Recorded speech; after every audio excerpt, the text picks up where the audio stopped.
Greetings everybody, and thank you for attending today's event here at Great George Street. And thank you, a big thank you, to our fellow built environment professional bodies. Not only the bodies, but the network of partners for collaborating with us to shape meaningful discussions and inspire change together. That's going to be the theme of everything I say. My name's Louise Brooks-Smith. I'm delighted to take this opportunity to introduce myself as the chair of the RICS Diversity, Equity and Inclusion Workstream. Some of you will be aware, I think you can sadly still see it, my involvement with the RICS has been extensive, beginning as an active member of what is now known as Matrix, it was the JO in my days, to becoming the first female global president. And that was back in 2014, and it seems quite a long time ago. I did all that while working across the public, the private, and the charity sectors, both here in the UK and overseas. As you can tell, I'm a white, cisgender, heterosexual woman. And I recognise that even though being a woman comes with its barriers, I still have privilege and access to opportunities that others simply do not. My whole goal is to help shape a profession of unconditional respect with equitable and accessible opportunities for everybody. Throughout my career, my passion for diversity and inclusivity has remained at the heart of what I have done. And as incoming chair, my goal to support RICS is to continue embracing DEI, as I will refer to it, in a progressive, positive, but a transparent way. We must build upon our achievements in this area in recent years, collaborate with others who are leading in the field, and we accept that others have marched ahead really successfully, and we are in awe of those organisations. But we want to work with them to support those who need specific assistance.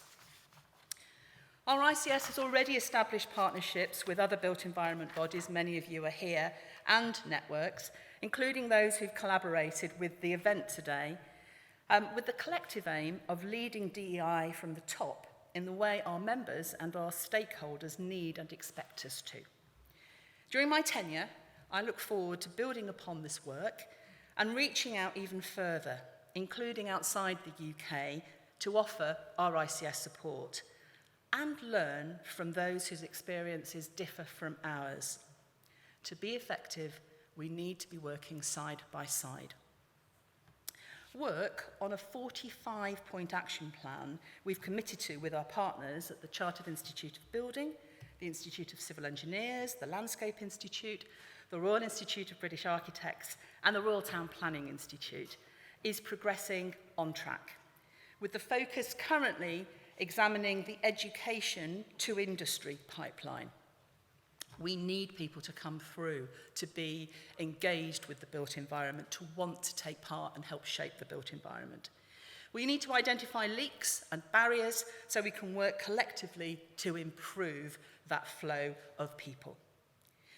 Also in line with this action plan, we've put in a lot of work into improving our membership data collection to establish more clear baselines with which we can measure progress year on year. We need the support of our members and firms to achieve this, but in addition to membership data, we're also partnering with the Supply Chain Sustainability School to establish stronger industry-wide benchmarks and benchmark data across the sector. This will provide layers of comparable data sets in line with the larger census data in the UK, enabling far more accurate and refined objective settings for our firms. I'm bound to say this, and the surveyors in the room will recognise it. The rationale is what you can measure, you can manage. We've also been working to enhance Rule 4 of the RICS Rule of Conduct around diversity, inclusion and respect.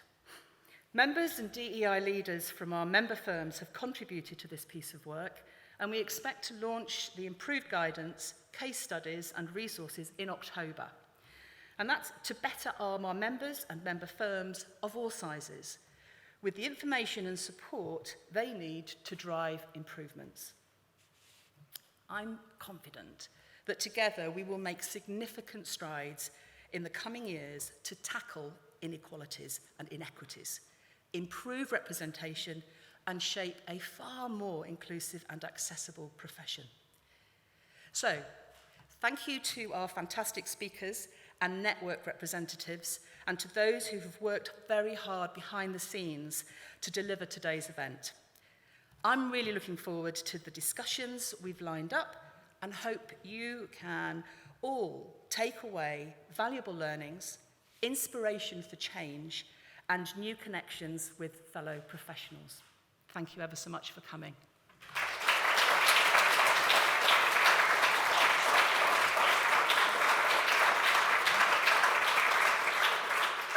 Now, before we get started with the panel discussions, we would like to take a moment to honour the life and legacy of Gaynor Wright, an RICS fellow who recently passed away. Her contributions to the profession were immense, and she will be missed. So I'm going to invite Antonia Belcher and Sybil Taunton to the podium to say a few words.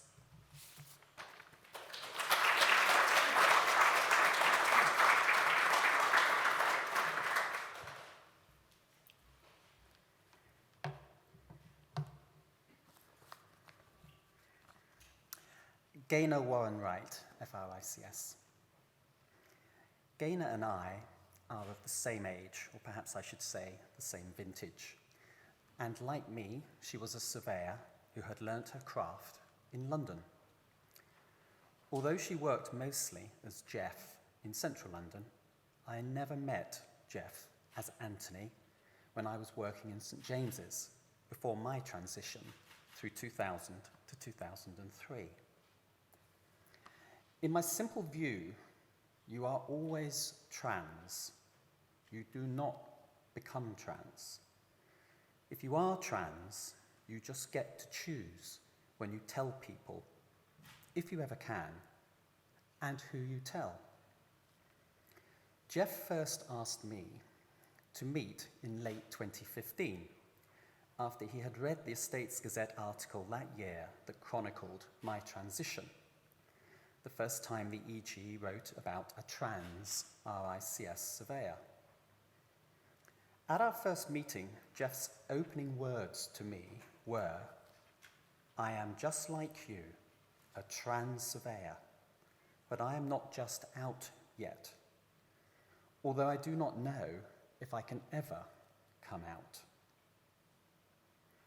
They did not ask me to do anything or advise anything, but just to meet regularly and talk about my experiences. So we did meet regularly, and I talked about my journey. And we talked collectively about what Jeff, gay, hoped to be theirs. In those meetings, I saw a very tortured soul who was wrestling with their emotions, but someone who was increasingly becoming determined. I saw a fighter and a compassionate person who wanted to be free. Gay told me to call her Gay early on, not Gaynor, and I do that to this day. She fought hard to be free and was, now I see clearly, on her journey from that very first meeting that we had. She knew her journey would be difficult, but I am so proud of her. She was amazing, inspirational, and insightful. Never doubt that. Above all else, she was caring and fair. It is truly sad that we've lost Gay, just as she was finding herself and becoming a confident woman, a confident trans woman, and recognizing the power of her authenticity, and wanting to make change, especially within this venerable institution. I do hope this institution rises to the challenge and makes that change and supports all on that pathway. Gay will be so pleased to see that. Gay and I talked of all the changes that could be made, But as two lone voices in RICS, only really wanting to be heard or listened to at this Pride time of year, we knew just how mammoth our task is. That task is made much more difficult now with a transphobic, far-right-leaning government and media. But I know Gay was not frightened to stand up for what is right. And she would be doing this now, had she not so cruelly been taken from us. Gay, rest in peace. Forever in my heart and mind.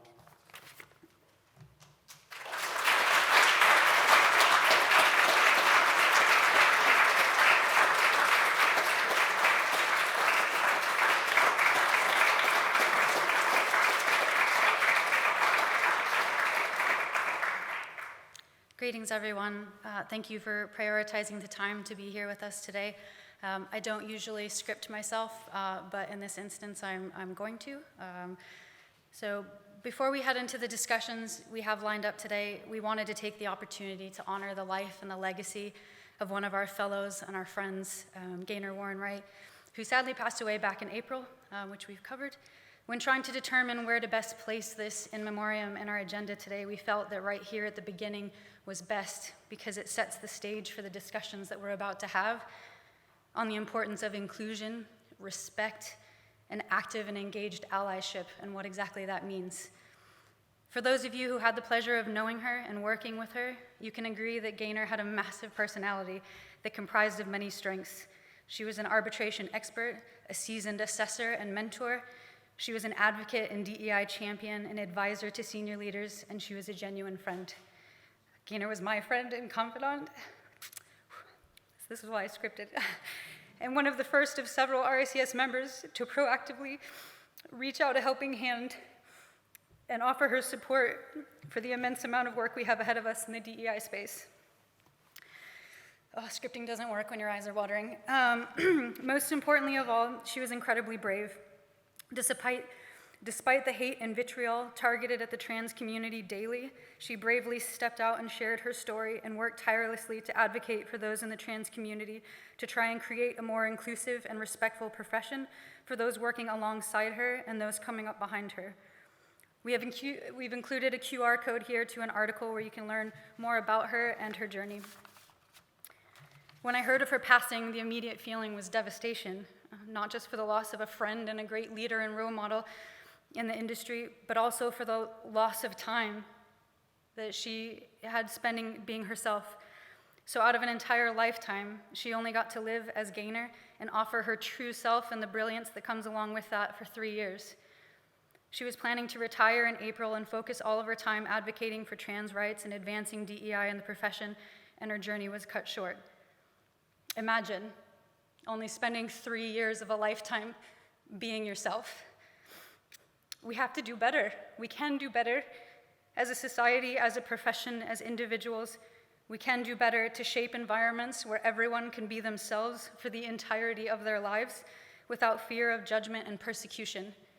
So hopefully, the conversations we have coming up today will inspire all of you in this room to be that and to do that. So without further ado, I will welcome the first panel up to the stage, chaired by the fabulous Rico Naylor. And those of you who are on panel one, please come take your seats.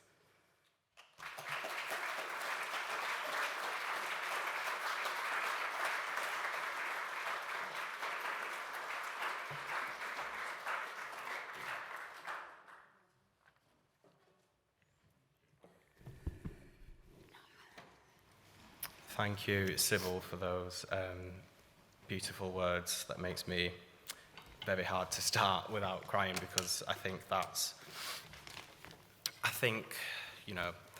why we're here today. There's so much to be said, there's so much to be done, and there's I hope that this conversation and the following conversation can really touch on some really key points. So, speaking of which, the first panel will be talking about the meaningful actions that everyone can take to make the built environment more inclusive.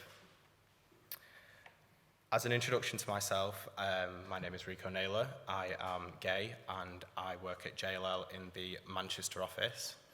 And so I'm still very sort of early in my journey.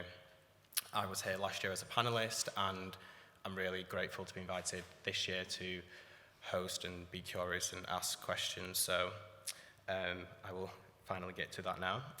I think a really good place to start is to acknowledge that DEI or EDI, however you prefer to word it, is a very topical matter, and my observation is we recognise a diverse workforce is important. We have intentions to make it inclusive, but we often struggle on how we can achieve this. So I think there are so many unique lived experiences and characteristics, and that can be difficult for us in the community to navigate, and particularly for allies to navigate. So I think to kickstart with the first question around inclusivity and what do we actually mean by inclusivity. Sybil, if I could ask you, can you explain the difference between equity and inclusion? And if you wouldn't mind touching on any networks available that exist to value and support these. Yeah, absolutely. I think this is a conversation that is more relevant than usual lately. Maybe not, maybe it's just my perspective, but we've seen a lot of conversations cropping up in the social media space with our members, challenging decisions that we may be making to support some networks or groups of demographic people. And I think it's really important to zero in on that word equity and what that actually means, because what we're seeing is professionals understanding the word equity to mean special advantage. And it's not about giving any one group a special advantage, it's about removing disadvantages. And I think that's a really, really critical point to hit on, that it's okay and valuable for us to look at a specific demographic group that has been disadvantaged in the profession in achieving the access to opportunity, promotion, career progression, same thing. But so they're disadvantaged in receiving access and opportunity, the equal opportunity they deserve. And equity means taking a focused look at those demographic groups and understanding what those disadvantages and barriers are. And so that's why networks are incredibly important. They're not here to solve the problems. That's on us as professionals across the board, as allies, as leaders. It's on all of us to solve the problems. What networks do is bring together people from different demographic groups in a safe, inclusive environment where they can talk about and nail down and call out, these are the barriers that we're facing. And so within this space specifically, with the LGBTQ space in the built environment, we've got Freehold here, we've got Building Equality, we've got LGBT plus in FM, we've got BuildOUT California, our teammates from California flew all the way across, so there are networks there for our members to join, to find that safe space and to advocate for the equal opportunity that you deserve. And so I think those are the important pieces. How that equity piece differs from inclusion is, so the diversity piece is that data that Louise hit on, that we're really trying to get after. The equity piece is that removing disadvantages, and the inclusion piece is the valuable, most vital piece, which is working on the culture within the profession. So if we get that diversity that we need in, we're removing those barriers. How are we making sure as individuals, as organizations, and as a professional body that we're making everyone working in this space feel like they are valued and they belong here? Perfect, thank you for sharing that. And just sort of picking up on challenges and barriers, Antonia, I'll be interested if you're comfortable to do so in sharing what are the unique challenges in the trans community when it comes to inclusivity or the workplace in general. Thank you, yes, of course. I think at a structural level, I think we need to recognise structurally that the trans community need better acceptance and tolerance. And until we're in a society which is promoting that acceptance and tolerance towards a trans community, then it's going to be difficult to see change. And then secondly, we need to be better combating the misinformation that is existing. And until that's challenged in a methodical and acceptable way, it's going to be hard to see that change. And then, of course, we need to improve what is poor or relatively nil education around the trans community. And of course, I'm not talking about any of this at any one level of society, i.e. education, children. I'm talking about across all of society, whether it's at home, the workplace, or at school. And then we need to, and in improving education, it needs to be especially around the differences between sexual expression and gender identity, because they are very different. We also need to be looking at preventing hate and bullying, which often starts at a very young age and then is almost nurtured into that person, and then they get worse as they get older. And that hate and bullying, we just need to focus on where is it being generated. Is it right-wing extremism, or is it religious fervour, and the difference that exists around religion? So those structural issues really need to be dealt with, and unfortunately we're not seeing them being dealt with, and therefore we need a better approach to social media to deal with them. We need a better education system, both at school and in the workplace, and we need a more focused and better government to work on these things. And we need a better media to deal with these things. And why are we doing that? Well, we're hoping to improve all those things to get a more caring society. And in my view, the RICS can be a beacon in that sense. So that's the structural side of what's happening within the trans community. But I think we all see the everyday side of it. If you go on social media, be it Twitter, be it Facebook, be it whatever it is, we see that hate and bullying is being peddled against the trans community. And it's being peddled in all sorts of ways, largely, or very much so, against the ideal of feminism and women only being biological women. And that is affecting workplaces in a big way, because they're wrestling with the issues around toilets. They're wrestling with the issues around pronoun use. They're wrestling with the issues around calling out when inappropriate behaviour is distributed. They're wrestling with how far they go with allyship programs. And yes, there are some exemplary businesses out there that are tackling these issues really well. But I do fear that sometimes even that corporate allyship isn't taken home and isn't actually a part of home life, or isn't part of society life.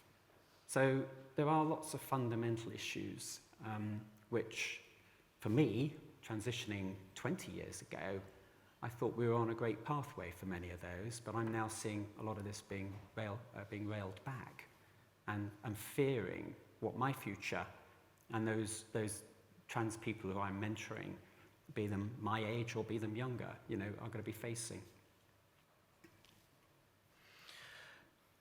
That's beautifully put. And I think one thing that I want to hone in on there, and one of the things that you mentioned is change, and behaviour is a big part of that. So, Michelle, if I can ask you, speaking more broadly, what do you feel we aren't doing enough of to create an inclusive environment, and how can we as individuals or organisations work to address these things? Thanks, Rico. Hi. Good afternoon, everybody. We didn't introduce ourselves, and I'm not sure if we're supposed to. Who is this person? So my name is Michelle, the RTPI's EDI manager. And if I can, I'll just go slightly backwards, but I think it's relevant to the question you're asking me. Because I think one of the things that we absolutely should be thinking about, particularly in the year that we're at, 2023, is actually why do we hold on to this word tolerance? And Antonia said acceptance and tolerance. I don't think that in an inclusive environment anybody is tolerated. So to be tolerated is like, this person's in my space, but they're going to go away, so I only have to put up with them for the short period of time that they're here.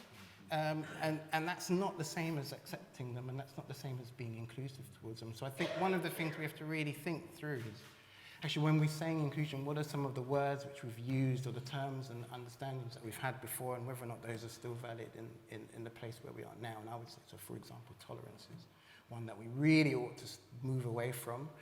It's not, I don't think it's particularly helpful, because it kind of focuses us on to think around how do we have some sort of temporary solution to something which is it's not a temporary issue. How we are being inclusive. So things that we can do, things that organisations can really do is actually also start to address whether or not when they're engaging in this work, they're engaging as seeing it as a series of tasks to be completed. And tasks to be completed is no bad thing, but to get to a point of inclusion, one has to think about actually what are the values that we want to have, and what does it mean for us as an organisation or a set of people, or how does that work for us? And then build tasks out according to that value. So be more value-led in the way that we approach those works. Think much more carefully about why we're doing this, why is it important, and then build out the right task. There isn't, I know there's some of my colleagues from the MOU group here. I hope they'll agree with me. There isn't necessarily a shelf that we can go to and pick something off the shelf, open it up, put it down on the table, and tick box, yay, we've done it.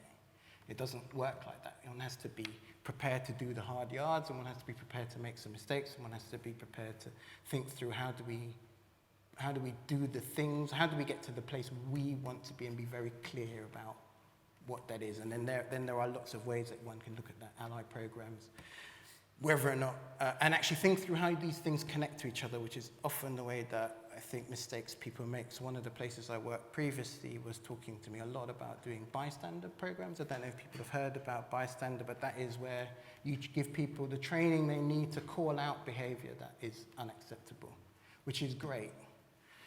My question was, what are you doing to stop the behavior in the first place?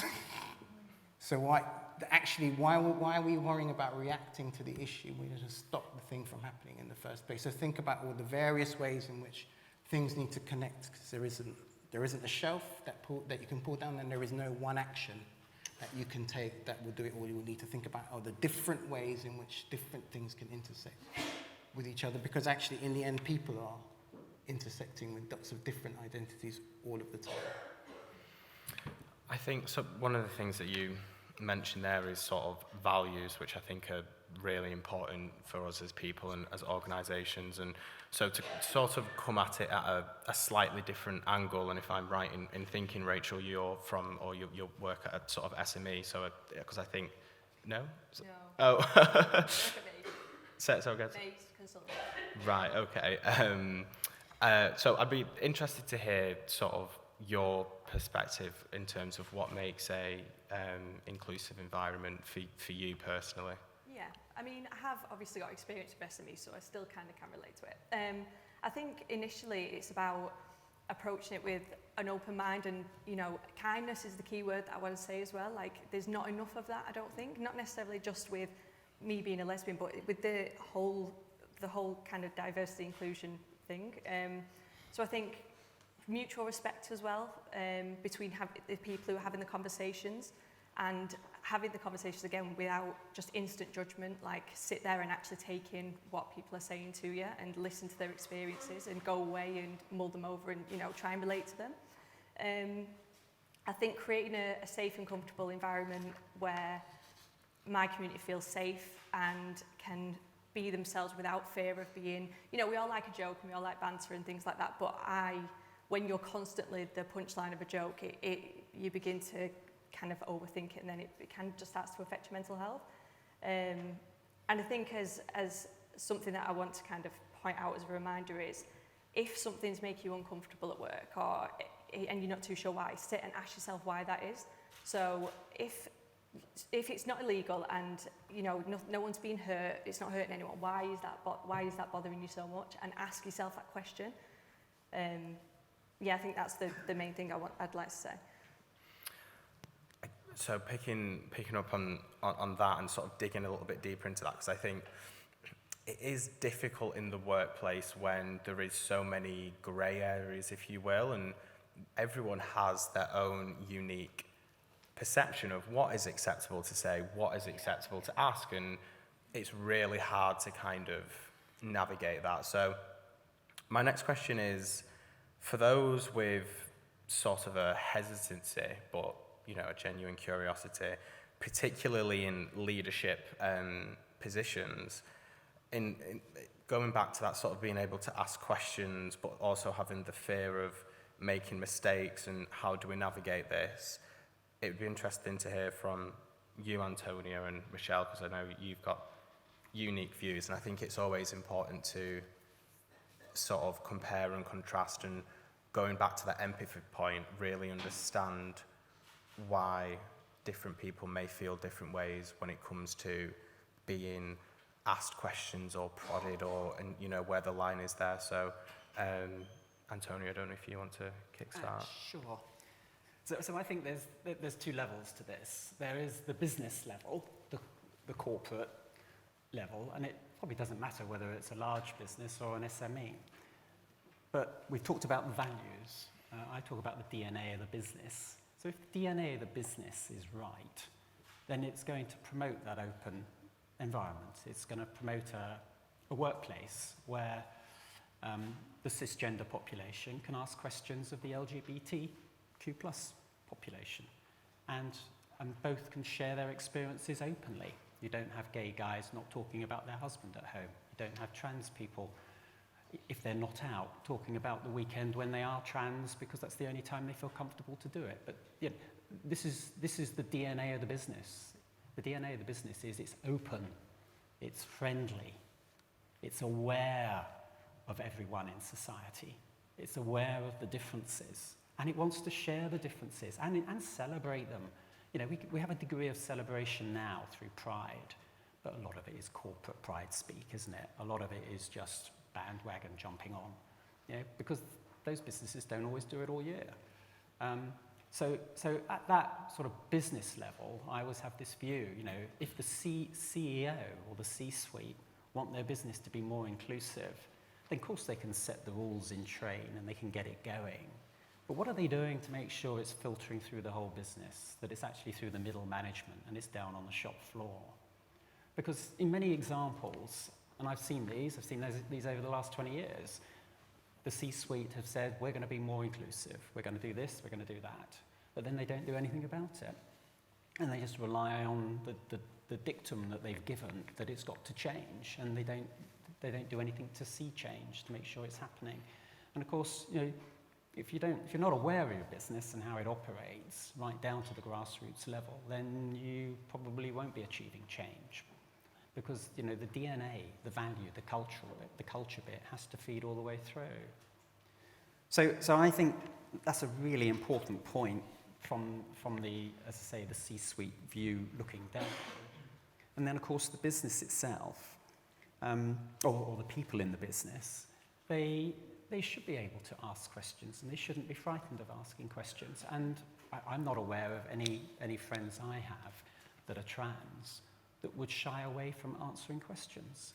I welcome someone asking me a question, and I will answer it honestly.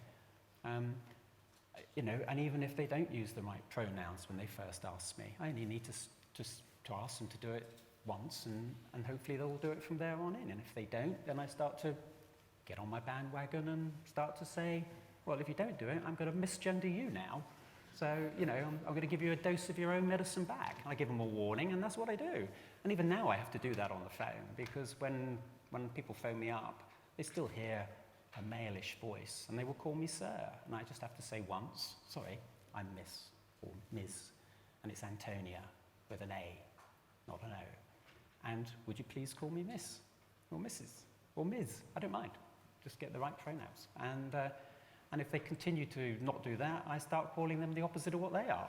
You know, you just got to give it back. But that's what it's like, and that's how we have to react. So ask questions, be open, as part of the caring society that I want to see. Yeah, if I can chime in there, I know Michelle's on tap to speak as well, but I just had I gotta say the thought before it escapes me or I don't get it back. So on that, I think there's a value in asking the people with the lived experience. I know you have thoughts on this, Michelle, and you'll get to it.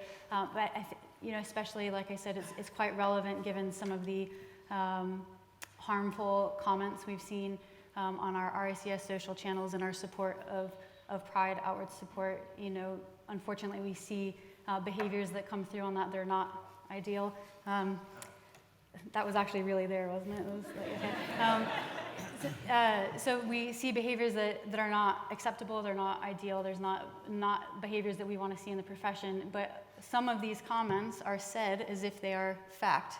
And so if we're not taking the time to ask people with the lived experience, or taking the time to hire a consultant that can coach the C-suite on, here's all the things that you're afraid of talking about, here's how you talk about it, I highly recommend getting a consultant in if that's where you're at as a business. But like, if you're not asking the questions of the, to the people who have the lived experience, or taking the time to read from viable sources, books or, appropriate forums, if you're you risk then getting fact from people who are stating really harmful comments that are far from it. And so I would, say if we aren't speaking our truth as ourselves to people and helping educate them, we risk someone else educating them for us in a really dangerous, harmful way. Just, sorry, one thing though, the manner of them questions that come in, like from my experience anyway, when they're kind of holding on, it's kind of more aggressive, I would want to educate, but that would really put me off. That would like put me back behind a door, I suppose, where Absolutely. I'd be like, actually, do you know what, I don't want to open myself up to that. And that's where I think that's where it's on individuals, to hopefully recognize that within themselves of, am I going to ask this in a constructive way, or am I bringing bias into this conversation? Because at that point, I need to hire a consultant to talk me through this and not put it on the LGBTQ network in our organization, and that sort of thing. But that comes with a level of self-awareness that not all people have. I get that. I recognize that. But I think, sorry, just to follow on, I think the important bit is the C-suite is, they have to mean it. So when they get the kickback, they get the challenge, they have to then do more, and they have to keep doing more. It's not, there's too much of we've put this policy out, we've got this policy now for this, and we've done our bit, it's online. You can go to that, and you can see all the perfect words, you can see everything that's there. But if they're not doing it through the business, and they're not policing it through the business, and not making examples where it's not being followed, then it's just a rhetoric that's blind. So I kind of come at this from a slightly different angle. I'm the SME. So I work for an 8-year-old startup, and what started as a group of like-minded individuals that wanted to make a difference and use our position in the business as a platform to get messages out there, has grown into who we are today. And we've been on a journey. We haven't got everything right the whole time. I think that we have to remind ourselves constantly that there is no finish line in this situation. It is a journey that you choose to get on, and it's about continuously asking yourself, like, who are we? Are we doing the right thing? Questioning. When we were so small, there was no point in having networks for everybody, because otherwise you'd be getting the 3 LGBT plus people together once a year to say, hey, we're the gays and we're happy, yeah.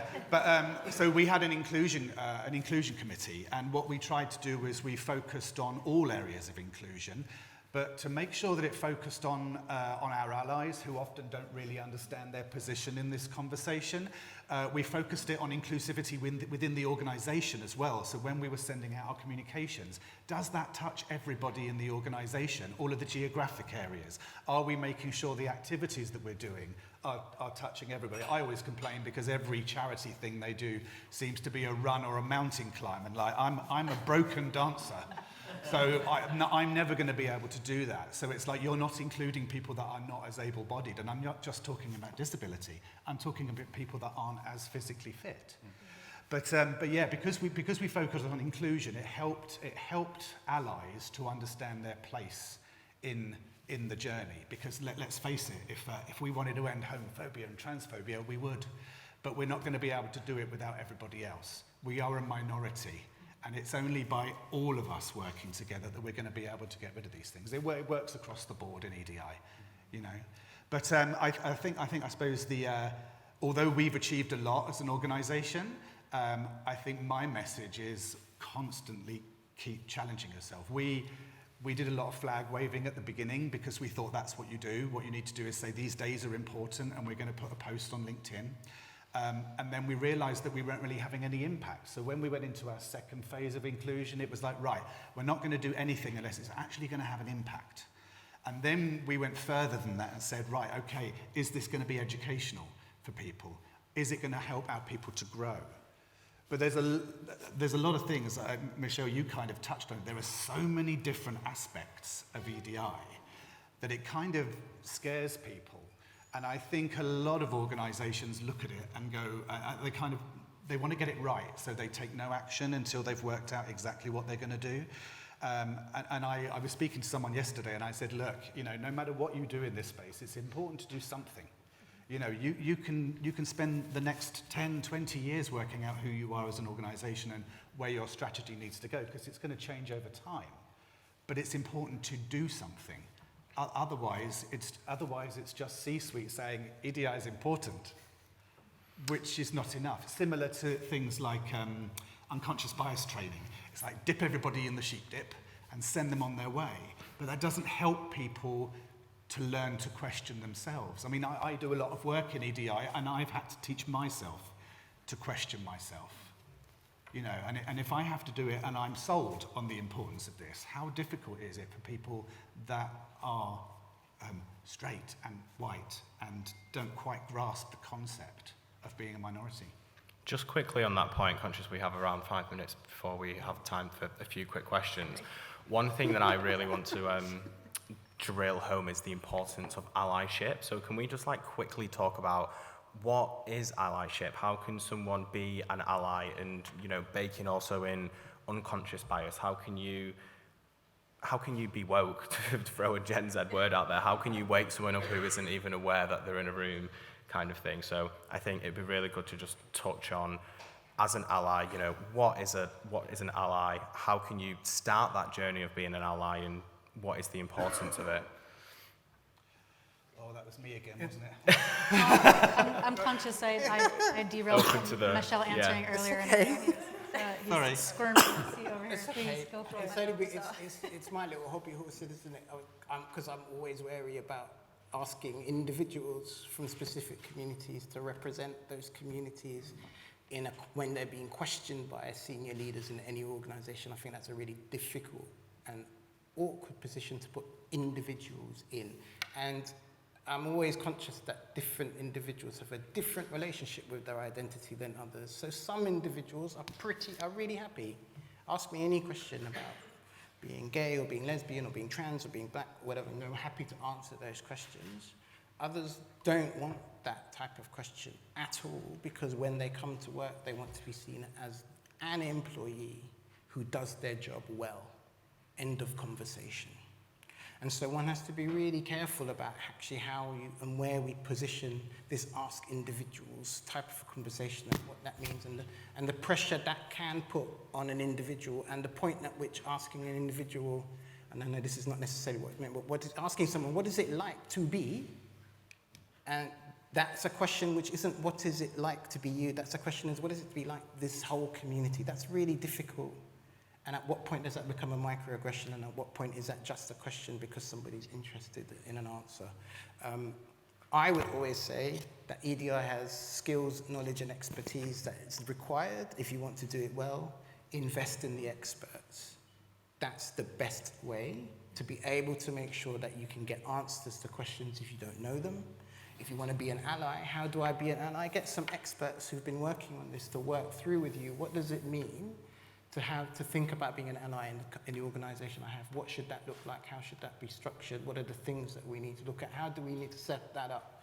I was talking with one of your colleagues about your program. You've got an LGBT group now, and what does that mean? And one of the first questions I asked was, who's the senior representative to back that group? Because that's what that person needs, and that person, if you've got an exec sponsor, that exec sponsor needs to understand precisely what their function is in supporting that group. Network Rail did this, I'm pretty sure it was them, they had this incredibly innovative program, I thought, called Majority Allies program, a really structured program where senior leaders were asked to be an ally, specifically appointed to be the ally for a group for a community that they were not part of.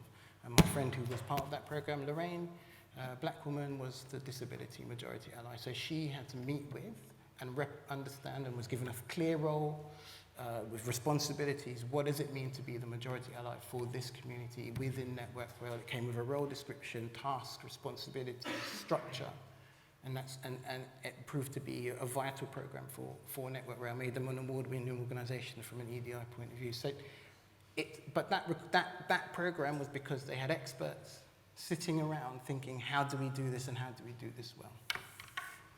Yeah. Sorry. No? And I was going to say, when I talk about allyship with people, so I mean, you're right about people always going to the people from the minority groups to speak about it.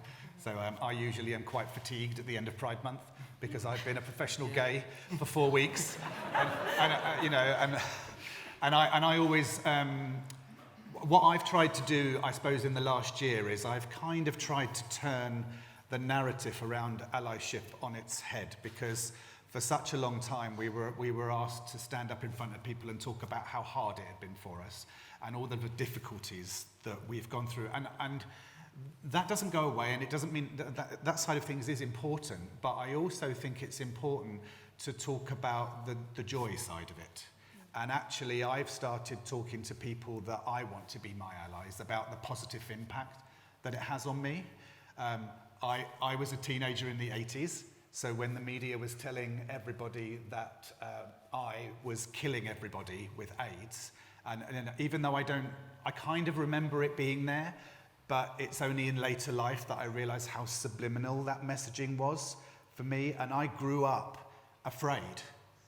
And, you know, I mean, I alluded to it. I was a professional dancer, so I was in one of the stereotyped industries that a gay person could be in, but I hid in that industry, you know. And even when I came into facilities, I worked in a huge team of lesbian and gay people, but I still hid, you know. So, and that was the fear. So I talked to allies and potential allies about the sense of confidence and safety and joy that they can give to me by just letting me know that everything's okay. I'm pretty safe in my working environment because of the culture we have inside my organisation, but we were at the workplace event recently, and there were a lot of straight white men there, and it made me feel really nervous.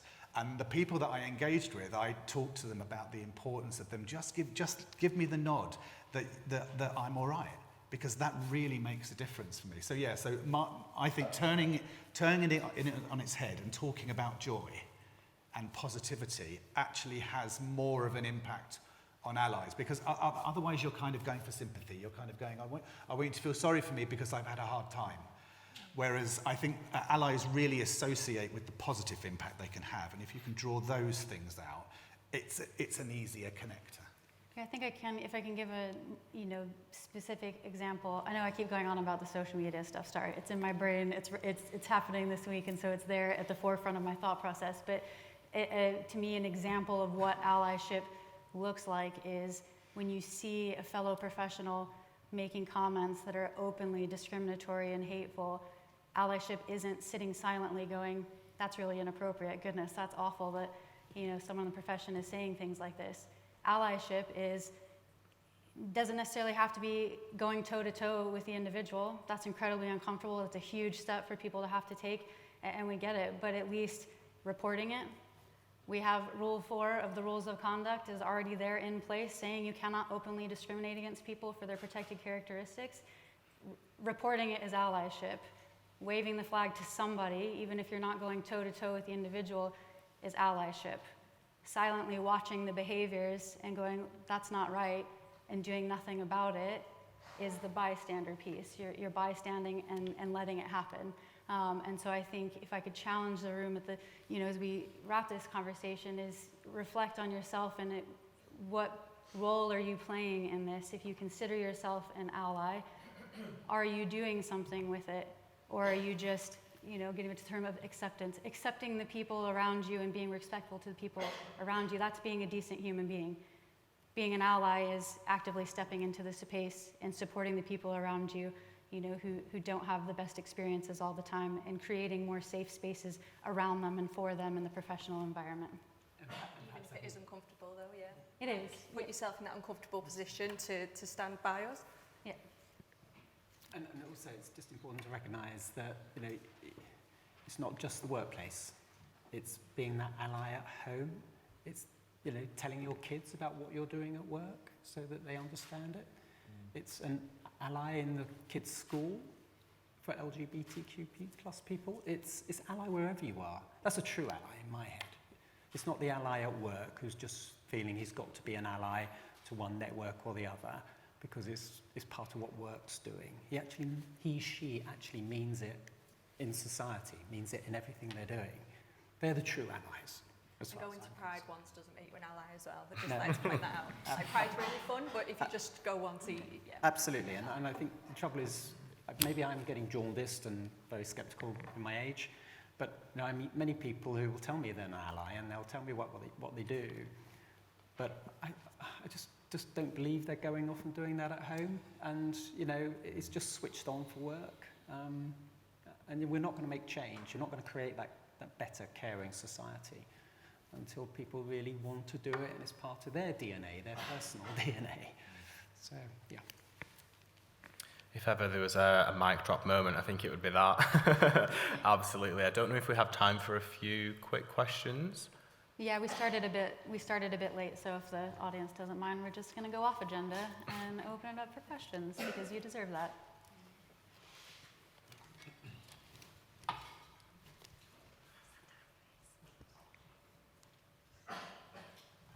Thank you. Great chat.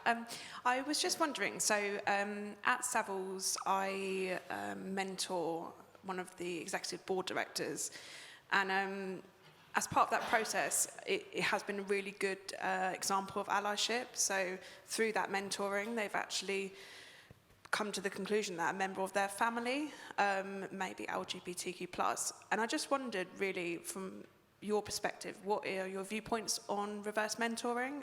Do you think that's something that you think that works? Is it something that you think might just be a tick box exercise? Or is it something that you wouldn't recommend? What are your thoughts? I've never heard that before.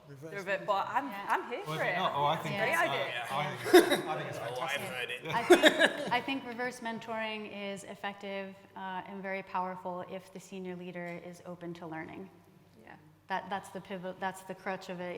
If you don't have that openness to learning and engaging, then it's not going to be a successful program. But if you do have a C-suite that is open and ready for that journey, yes, I think it's fantastic.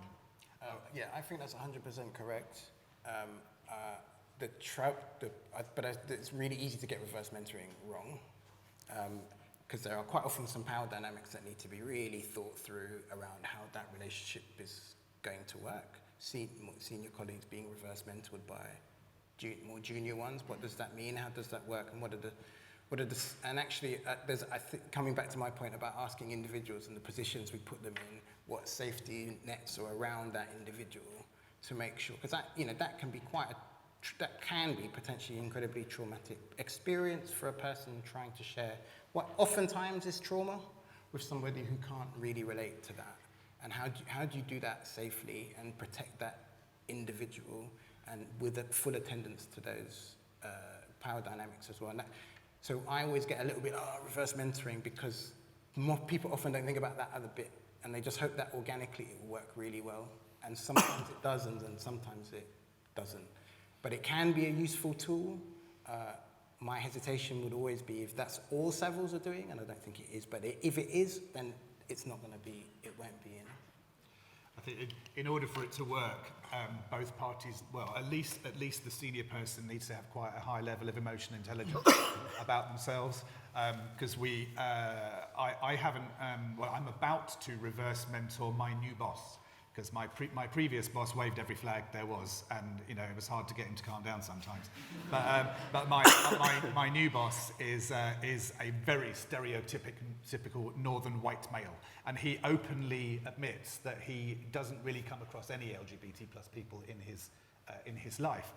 But we're just about to go through a process where he's going to spend a lot of time with me to try and understand what the experience is like, where it's coming from, and what his place in it. So there's that. I have received reverse mentoring from young people, and I have to say it was a good job that I was as emotionally intelligent as I am, because I had to catch myself every time a warning flag went off in my head. I had to say stop, just put a pin in that, don't react, listen, because you have to control your own reactions and just, I suppose that's how you learn.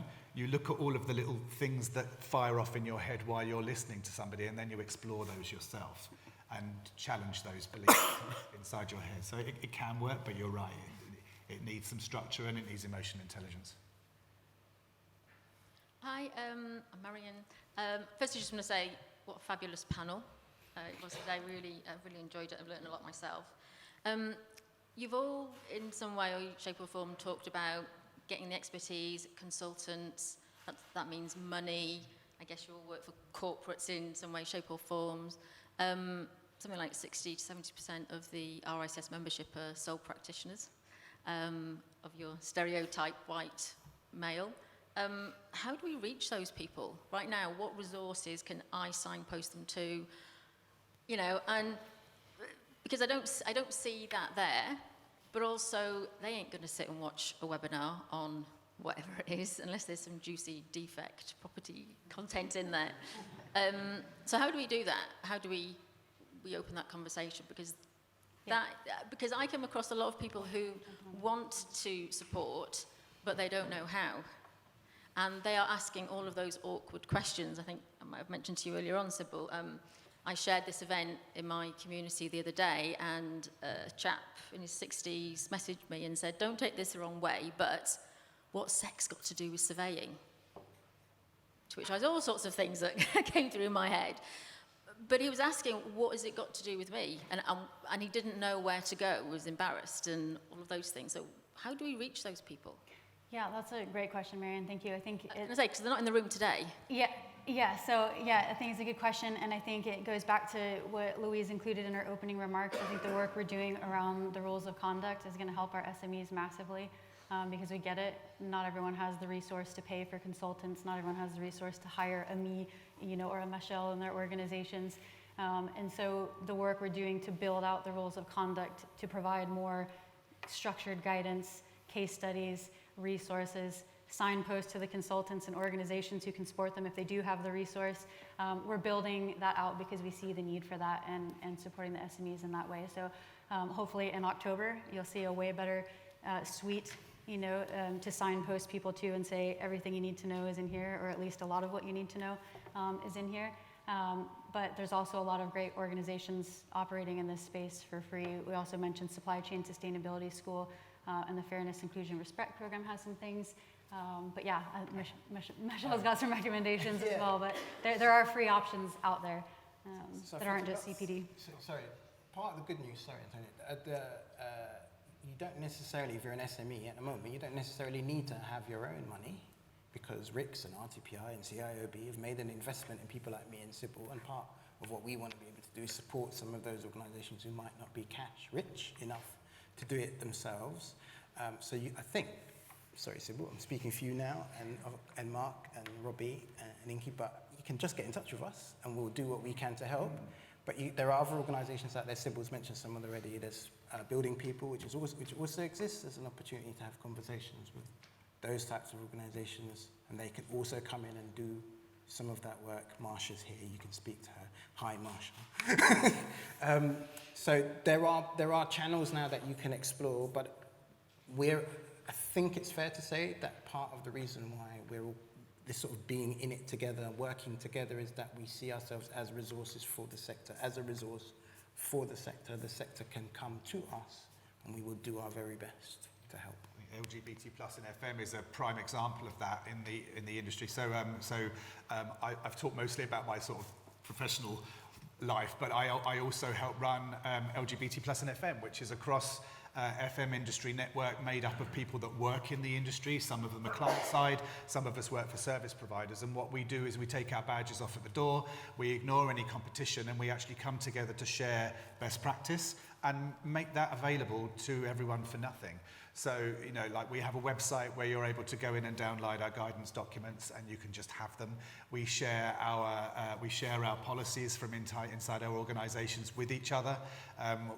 Pareto, last year we wrote our transition policy, and after we'd written it ourselves, I then took it to the rest of the committee and asked for feedback to make sure that I'd got the language right before we pushed it out into our business, and now I use that to hand to other organisations. So I think it is, you have to be brave, I think, in a network like that, and stop thinking I might be competing against you tomorrow for a piece of business, and realise that actually this journey is one worth just going on together. There's, Pareto definitely, I suppose we have definitely capitalised on our social impact agenda as being a unique selling point for us.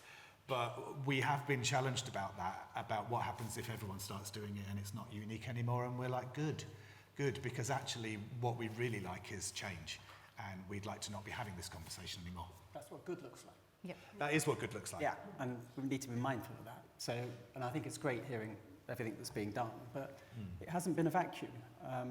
In the last 20 years, the legal profession, the insurance industry, the banking industry are well ahead of the construction industry. The construction industry have been slow. Property and construction, real estate, we've been really slow coming to the party. So there was a lot of information out there on the internet, you know, for whatever policies you would like to look at. And some of the bigger firms, the CBREs, the Jones Lang, they've been putting decent policies out for the last 5, maybe 10 years on various aspects of LGBT life, corporate life, business life. I mean, I started my own SME in 2007, and I did it on the basis I wanted that to be inclusive. And so I went and searched everything that I could find, and I made sure that it was in the MO of my business, and I operated it that way. I think the important thing is if you want to do it, if you really want to do it in a meaningful way, you will find the support, you'll find the groups, you'll find the information. It's wanting to do it. And that's really helpful, and I agree. You know, that it's almost a build, like Kevin Costner, build it and they will come. And all of this stuff is great, but it's that spark of bringing the two together, that motivation to want to do it, or the need. And some of it, for some people, it's so far away from their lives and, you know, what they've seen and their experience.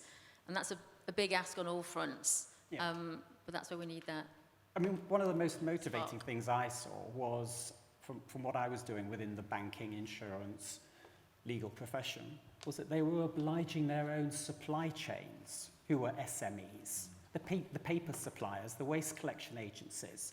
They were obliging them to follow their policies. Now, that was a challenge for them, because they went, oh, that's going to add cost.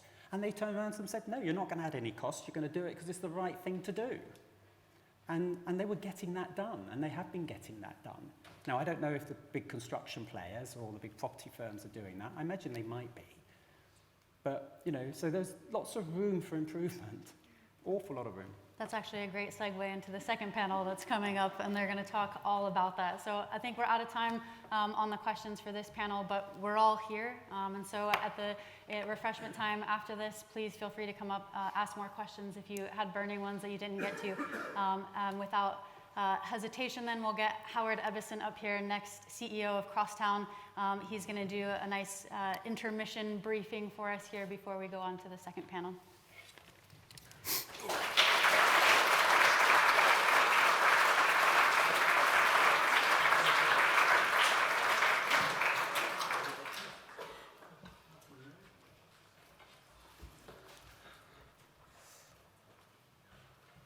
Hello, I'm looking at this thinking, that next slide's not mine. Ta-da! There we go. Oh, that's me. Okay. A little bit nervous after such a great first panel, so thank you so much for that. As introduced, I'm your interval act in between two fantastic panels. So, well, we know the first panel was fantastic because we've seen it, so no pressure on panel number 2, by the way. As introduced, thank you. I'm Howard. I'm the Chief Executive of Crosstown. My day job today is spreading happiness around the country through donuts and coffee.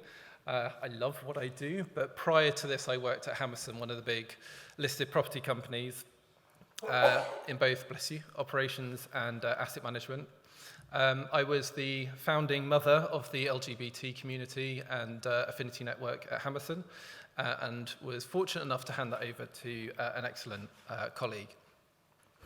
But I'm here to talk to you about a couple of other things. And when I started thinking about this, I wound back a few years to a panel discussion, not a lot dissimilar to some of what we've heard today.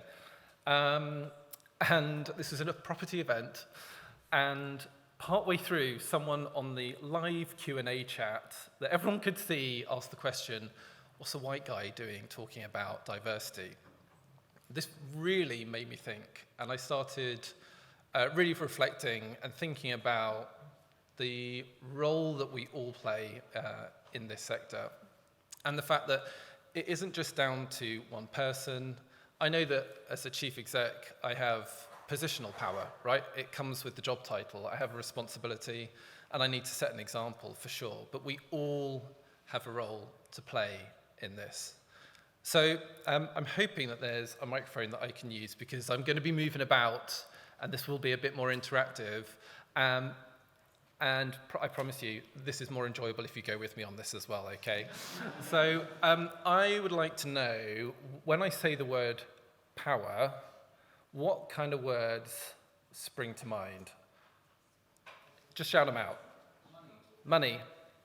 Privilege. Influence? Yeah? Anything else? Authenticity. One from over here. Class. Yeah? Spider-Man. Okay. I like it. Say it again. Struggle. Yeah. Power struggle. Yeah. Again. Color.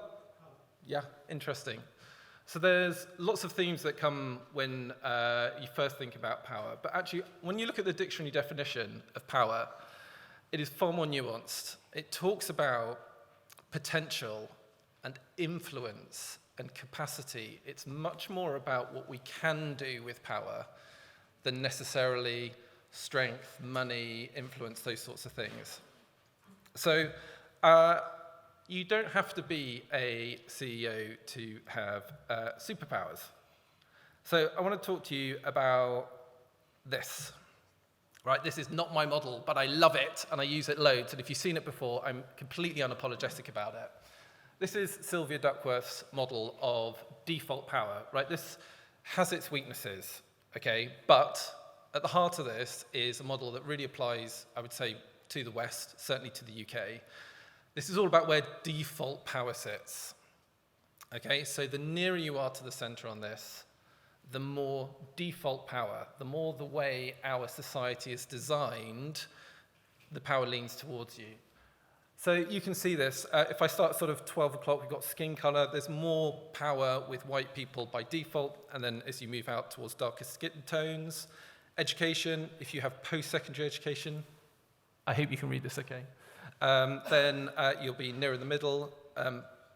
Ability in terms of body, sexuality, neurodiversity. So I'd think about this through the lens of the autistic spectrum. So if you are one end, you'll be right near the power, towards the other end, less so. Mental health, body size, do you own a property or are you homeless? Your wealth, your language, your gender, and then your citizenship. And this really helps me see the world around me. I will give you a couple of examples of this.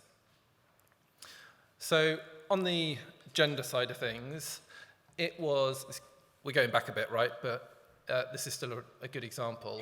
It was men in this country who decided that women would be able to have the vote, okay? That was a male decision, men using male power in order to offer more power to people who are a bit further out on that particular wedge.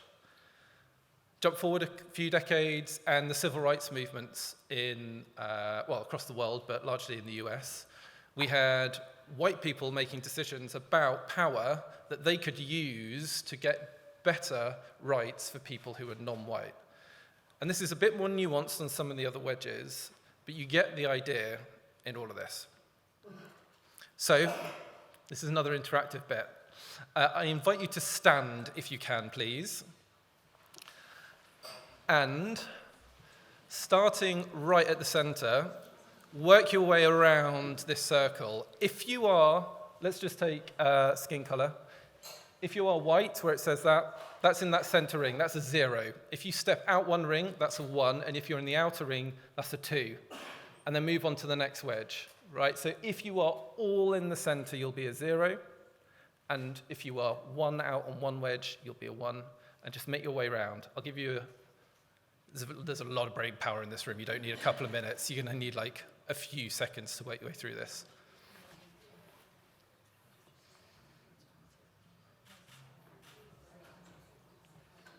Okay, so I'm going to guess that most people have worked out what their number is. So if you're scoring 8 and above, would you sit down, please? Okay. If you are 7 or more, take a seat. Okay. 6 or more. And I'm just going to ask everyone who's still standing, resist the temptation to sit down early, okay? 5 or more, sit down, please. 4 or more, sit down. Okay, so we're now at the 0, 1, 2s, and 3s. 3 or more, sit down. Okay, so we're at 0, 1s, and 2s. 2 or more, sit down. And gents of the last 3, are any of you 0, would you say? I didn't calculate. Okay. There's always one. That's okay, no worries. You're going to sit down. Okay. You're not a 0? 0, 1? So you're both 1? Do you mind standing up still? You okay? Yeah, I mind, yeah. Okay. So how does it feel standing now? I'll come to you first. Uncomfortable? Okay. Why is that? Yeah, okay. And how about yourself? Yeah, pretty much the same. Okay. Well, look, please take a seat. Thank you for your, yeah? Sorry, I just want, I sat down because I found this a deeply uncomfortable thing to do. Okay. The very first thing you did was ask me to identify myself exclusively by my skin colour. That's the very first thing you asked me to do. That's not what I'm here for. That's fair enough. And I don't think I'm the only person who felt pretty uncomfortable doing that. Okay. And you just may want to rethink how you do this exercise. I completely take that challenge. I will also say I'm on my own journey with this. This is from a position of really good intentions and absolutely not intended. Yeah, good intentions are great, but they don't stop harm. And that, I actually found that quite harmful. Really tricky. I'm calmish now, so that's not, how calm I sound now is not how I feel. So. Well, I'd really appreciate it. Horrific. Okay, that's a lot stronger than I was expecting. Horrific experience. Okay, I really need to apologise for that. I do. I'm really sorry for that. I haven't had that response before, and maybe that actually I have had that response and I haven't seen it or heard it. So that's a learning for me. It's not an easy thing to tell somebody that that's a horrific experience in a room full of people, but I just couldn't be quiet about it. So Well, I've really found that really struggle. okay. I think that makes it even better that you've said something. I think if you can't say something at an event like this, then this is the place to be able to challenge stuff. Because I was going to move on to talk about the importance of how we understand default power, how we work with that, examples that I've got of working with default power and how I've used it for positive impact. If I bring it back to that question about why I was, as a white man, why I was asked what I was doing talking about diversity, when I get asked to talk about events in the LGBT months, I often talk about, I say yes, but I often talk about gender and race because actually I think that the conversation needs to be wider. And when I ask heterosexual people how they can do things to help me, I signpost things that I've done where I've used the default power that I've been granted through privilege to be able to help other communities. And on occasion, largely this has always been a positive discussion. I'm going to take this slide off though because I don't think it's helpful to keep it up there. But I appreciate the comments from the couple of people who continued standing. I'm going to round out on this because I'd like to draw it to a close. But that feeling of discomfort, I'm certainly experiencing it right now for sure. That feeling of discomfort and thinking that everyone's looking at you, when it comes to how we can use our skills and the things that we have to good use and to help other communities, I think we're always looking to one another to have positive impact. and to make a difference. And so this is Pride Month. There is a lot of focus on the LGBT community, but when we come to the end of June and the rainbow flags come down and the corporate logos come away from being maybe having the rainbow flag included within them, it's really important that we look ahead and think about what does this mean for the rest of the year, and how do we use the influence that we have positively for good and for positive change, and what does that mean for the rest of the year for our colleagues and at home and in other communities as well, because it's not just CEOs who have got the ability to have positive impact. Everyone has got the ability to have a positive impact. I'm definitely going to reflect on today. I'd really like to have a separate conversation with you on another occasion, and anyone else as well. The number of times I've had the conversation with someone where I've said, yeah, I understand that you meant something well and that you had positive intent, but it didn't land that way. I've been in the other seat. I've been on the receiving end of that sort of thing. I'm definitely going to be reflecting a lot on today, on a personal basis, but also from the panels, and I'm sure that there's going to be reflections for everyone from today. So I'm going to hand over next to the second panel. Will you be introducing them? Yeah, sure. Okay, well, thank you very much.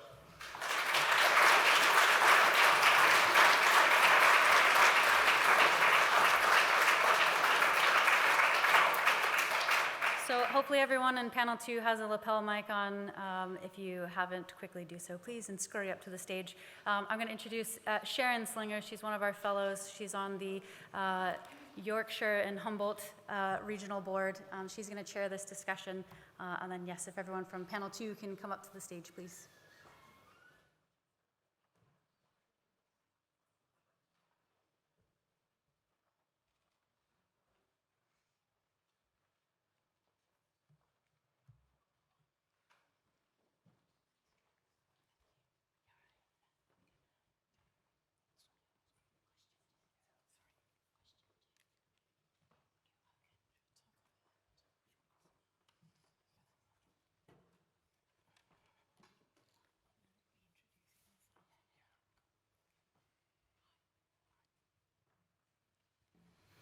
Brilliant, everyone sat down.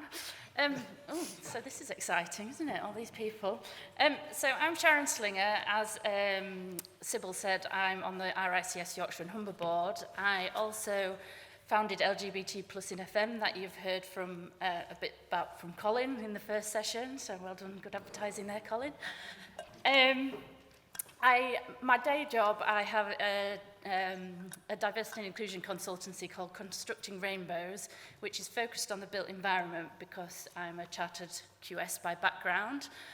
So yeah, I focus on the built environment because it's an industry I know and I think we all love, otherwise we'd have left and we wouldn't be here today.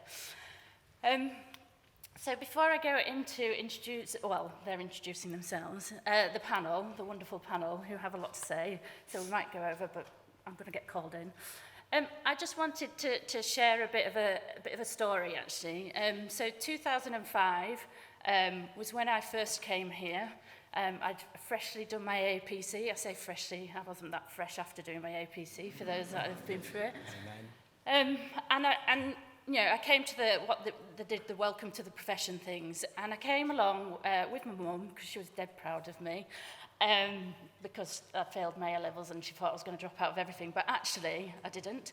So she came down here, I came in a suit, because that's what you do when you come to RICS HQ, and I've never felt so out of place anywhere in my life. It was awkward, I didn't get that sense of belonging, I just thought, this is just not me.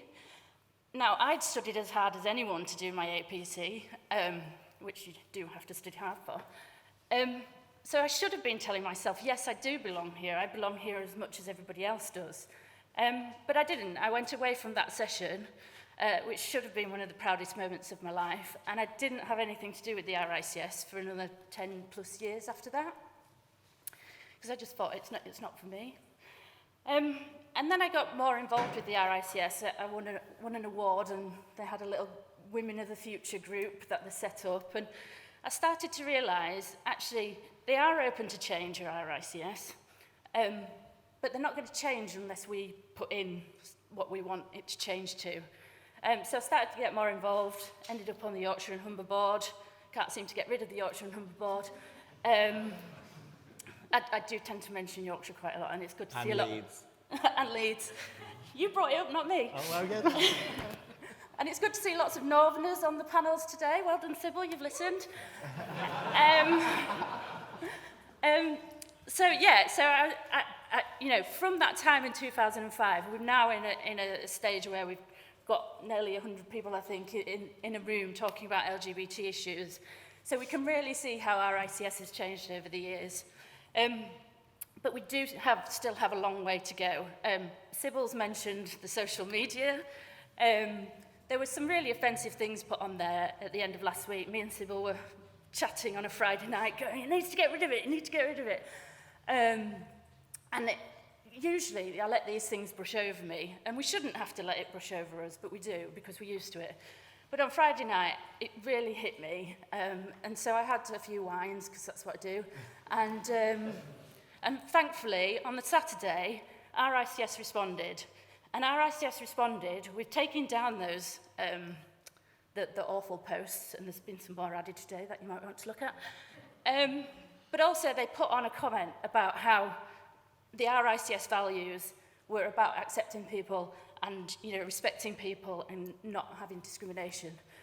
And you know what? That meant a lot, because it showed that our professional institution was backing us. No matter what, they were backing us. And I'm hopeful. There's lots of complaints gone in. I know LGBT plus in FM, there's at least 6 gone in from them. I'm hopeful that that member will be dealt with because of that, you know, the comments that they made. So we still have a long way to go. We've got a beautiful list of all the past presidents from 1868 right through to present day. If you see Louise is just... Oh, one over there. Do you know, I sat there wondering what would happen when they got to the end. Louise Brooks-Smith, first woman, is right at the bottom of that one. When are we going to get the first openly LGBT person up there?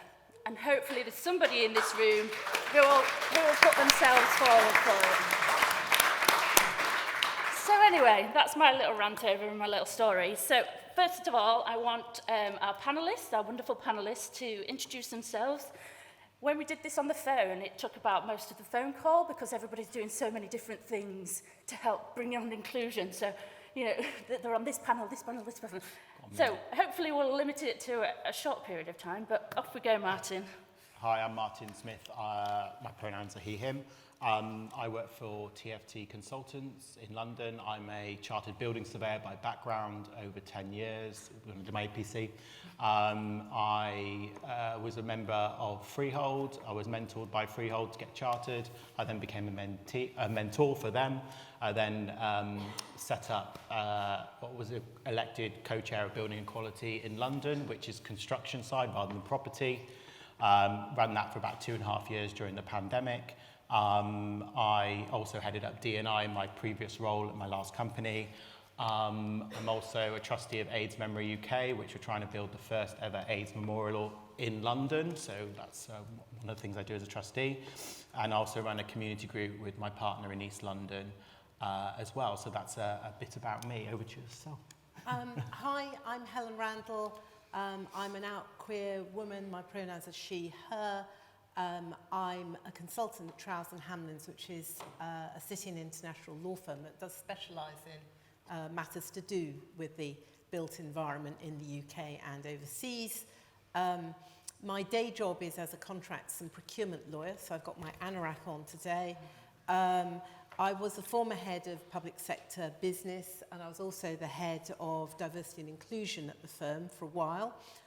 Those are my day jobs. My gay jobs, I'm chair of Stonewall Housing, which you'll be hearing a little bit about later, which is the specialist LGBTQ plus homelessness charity. A bit like the RICS, I'm on the LGBTQ plus committee of the Law Society, and I would echo that I think the legal profession has done some great stuff around diversity pretty early on. Happy to share that learning. We've done toolkits, member surveys, etc. And it is for it's for big law firms, but even more importantly for sole practitioners. And my specialist subject, if I'm on Mastermind, would be how to factor DE&I and social value into procurement. Brilliant. Nick? Good afternoon. My name is Nick Kalina. I'm a partner of my family-owned business, Ankle Iron and Construction. We're steel contractors based out of California. When me and my sister take over, we'll be the only LGBTQ steel contractor in all the United States. So very excited about that. I'm one of the founders of BuildOUT California. We are so honored to be here standing behind RISCS. The work doesn't get done unless we work together. I'm also one of the founders of San Francisco Latino Black Builders Association and former board of directors of the National Association of Minority Contractors. Very excited to be here. Well, everyone sounds very impressive, don't they? So I'm Kat Parsons. I'm the Head of Diversity, Inclusion and Belonging for ISS UK and Ireland. And this is something that is actually quite new to me. I've been in the role for 12 to 18 months. And before that, I was putting mud in a jar. I was an environmental consultant for 16 years. A very undiverse workforce of middle-aged white men who seem to like to stand in the way of my career quite a lot. I'm quite a driven and passionate person on a 24/7 basis. And for me, I had had enough of the industry. I decided that actually I needed to move for my own mental health and career progression. So I actually moved out into health and safety in facilities management. I knew no idea what facilities management was at all when I accepted the role, but I learnt very quickly. And after a period of time, I was asked to take over the diversity inclusion role, which is something that was new for the business. So as part of that, in the last 12, 18 months, I've recently just won a Diva Award for the Diva magazine. So I'm now officially... yes, so great to be here, thank you.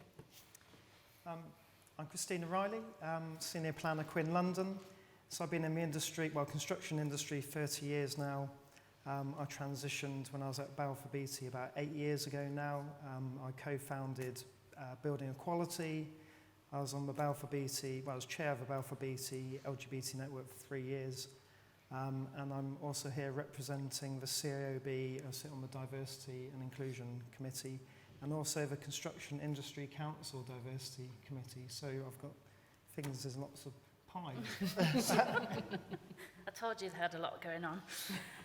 So, thanks everybody. So, our panel today is going to be discussing reflecting internal inclusive cultures and expectations out through your supply chain. So, I'm glad they didn't get too much into supply chain in the earlier thing. I was like, that's our panel. So, first question. DEI in the industry is arguably still very much client-driven. What would you like to see clients do more of to encourage the supply chain to progress? Martin, do you want to go first? I've done a lot of work in this space over the last 5 years, and one of the things I introduced was diversity and inclusion prelims written into JCT contracts in my last company as well. They're available on my LinkedIn if you want to download them. I've been working with a large institutional investor recently about putting together KPIs under their contract. I'm getting techie now. Under a traditional JCT contract, those KPIs are, you report on them, but then no really stick to put them. What they've done is they've amended their contract so they've got a value. So if they don't achieve the mental health first aid toolbox talks on site, or they're not mental health first aid trained, then obviously there's a financial penalty to that. Within the prelims, we write in things like do a toolbox talk on various attributes of D&I, including debt and all other attributes, which they have to report on their monthly reports, so the contractor does, of how many they've done. Clients, obviously, you have to get their buy-in to do that, because there is, you're basically changing the terms of the contract. So it's been semi-successful in the sense that they are doing it, but it's like pulling blood out of a stone, to be completely honest, and I deal with tier 1 and tier 2 contractors in London mainly. Things that clients can do more of, they can weigh ED&I in the tender process a lot more and link that to health and safety. During the pandemic and Ukraine, we've learned that our supply chains are global, and we've learned that what we can do to improve ED&I would be going one step further in terms of the sustainability, which is further ahead in terms of EPDs, which is basically the performance of a product for sustainability, but we could do the same for our supply chain and subcontractors and elements of that project. And then in terms of moving forward, the clients need to know the point of sale.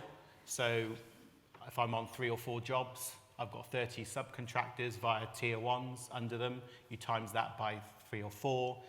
Each project team, architect, cost consultant, you name them, landscape architects, that's a team of 20 or 30. So you're soon building up to a supply chain, which is, well, I can't manage it all myself as a project manager. So knowing all of that stuff and feeding into it really does have to come from the client, because that informs the culture of the project. And one thing I'd take away, and I put on the podcast, is that what do clients think low prelims mean? And what that means is poor site conditions, no investment on innovation, no investment in their people, and just generally not a nice place to work. So that's my piece on it, Sharon. And I think you're right, and the QSs and PMs in the room, we can help influence that with the clients and make sure that it's about value and not just cost. Yeah. Kat, in the FM world, there's big supply chains. So what do you think clients can do more of? I think for FM, when we sit in both camps, we obviously have a supply chain, but we are the supply chain. So I actually have quite a nice perspective on both, about what's being asked of me and then for what I'm pushing onto the supply chain ourselves. So a lot of the work, as Martin was saying, in terms of our KPIs, etc., yes, but we are trying to do more in terms of getting the supply chain and our clients into our employee resource groups. So a nice example is Omni, who we use for recruitment. I can set a standard that I want, another 50 women in engineering, for example, by the end of 2025. Well, that's only going to happen if they're aligned with what I'm asking for. So they're now joining our employee resource groups to hear the message directly about what we're aiming for. That then allows me to go out to our clients and say, this is what we're aiming for. Do you want to support? And then it's that collaboration piece. And that's what's working really well for us at the minute. Super, brilliant, sounds good stuff. Next question, we'll start with Helen on. So, we're not legally allowed to do that is often heard about in DEI. Is this just a lazy excuse, or is there some truth in it? Well, I would say you legally must do it, is what I'd say. There's the Equality Act, which has now been in 13 years, and there are a number of protected characteristics, including sexual orientation, and including gender reassignment. And we were talking, weren't we, beforehand about the interesting, I'm not an employment lawyer, but that interesting Rose Taylor and Jaguar Land Rover case, where Rose Taylor, who identified as gender fluid, had really a horrific time. And ironically, Jaguar Land Rover did have an equal opportunities policy, and they had a dignity at work policy. But despite that, the HR people didn't know about it, and it's just really shocking what she went through, and you definitely want to not have that on your site. I do a lot of work, I specialise really in the public sector, and so I don't know if there's anybody in the audience who works in the public sector, or with the public sector, but also there's the public sector equality duty, and that really has to be factored in now. And definitely there has always been a perception, which I think started probably with the Treasury, that said you couldn't get things like diversity, inclusion, or even social value into procurement, and you were somehow compromising procurement. And that is absolutely wrong. You can get it into every single stage of a procurement process, and indeed, legally you should. Super, brilliant. Nick, just talking about public procurement, I know back in the States, you've been doing a lot on public procurement. So do you want to add your Yeah, so I do that? a lot of private and public work. In California, I can speak only on California, we have a proposition called Prop 209, which basically restricts us from having requirements based on race. And so we have to go around that. And so in San Francisco, some of the things that we've done is we have local business requirements. So let's say you want to come from the UK and come do business in San Francisco. on a public project, you have to give 20% of that work to a local business. But we've gotten even further than that, and we've broken those down into sections, which is micro LBEs, micro local businesses, which is $7 million in revenue or lower, which is the majority of us are micros. We're about 95% of local businesses. And then the second tier is small business, which is 12 million revenue. And then there's something called an SBA, local business enterprise, which is $25 million in revenue. So what the city has done is has made these separate requirements. So out of the 20%, 15% will go to the micro LBEs, 4% will go to the medium size, smaller, and then 1% will go to the local businesses. And that really hits the nail on, because the majority of minority women-owned LGBTQ businesses are making less than $7 million in revenue. And that we're historically in the Hunters Point Bayview district, which is a disadvantaged community. And 2009, we had a big recession, and I saw, a lot of for sale and for lease signs. My dad drove me around the community and said, that's my friend going out of business, and that's my friend going out of business. And when this local business requirement passed, doors started opening and we started getting work. And so we've been able to go around this. It's very interesting. That's been really beneficial. But I think some of in terms of LGBTQ businesses, Paul Pendergast, president of BuildOUT California, who's in the room today, has been really our patriarch in California, especially in terms of, we just passed public utilities commissions have to spend 1.5% in total dollars spent with LGBTQ businesses, which equates to $600 million a year in revenue to suppliers, contractors. And so this is really moving mountains. And we had to, he is a brilliant man, came up with, we had to have case studies and statistics to show that we're here in the room. I work in steel. It's a conservative. Iron workers are conservative, okay? No. But for every horrible experience I've had, there's 10 people who are positive and bringing me up and opening doors. And I love what the last panel said about allies, because we need to stand with our allies. So yeah, there's certain ways, in my opinion, good faith efforts, good fake efforts really don't work. We need required goals to hit. Then we see real change. One of the things we were talking about when I was just stuffing my face with Subway earlier was how people often come to me and go, we want to use minority-owned businesses, but where do we find them? Now, in the US, you've got LGBT certification, haven't you? How does that work? We do have an LGBTQ certification with the National Gay Alliance. Paul can answer that question. And we are meeting with cities. I just met with the CMD director, the director of the LBE program. So when you certify as a local business, you also certify as a minority business, and they're tracking this stuff in their database. So we are pushing the cities. San Francisco you should be able to go to the city of San Francisco and get yourself certified as an LGBTQ business. So we're pushing that, but there is the National Gay Alliance that has this requirement.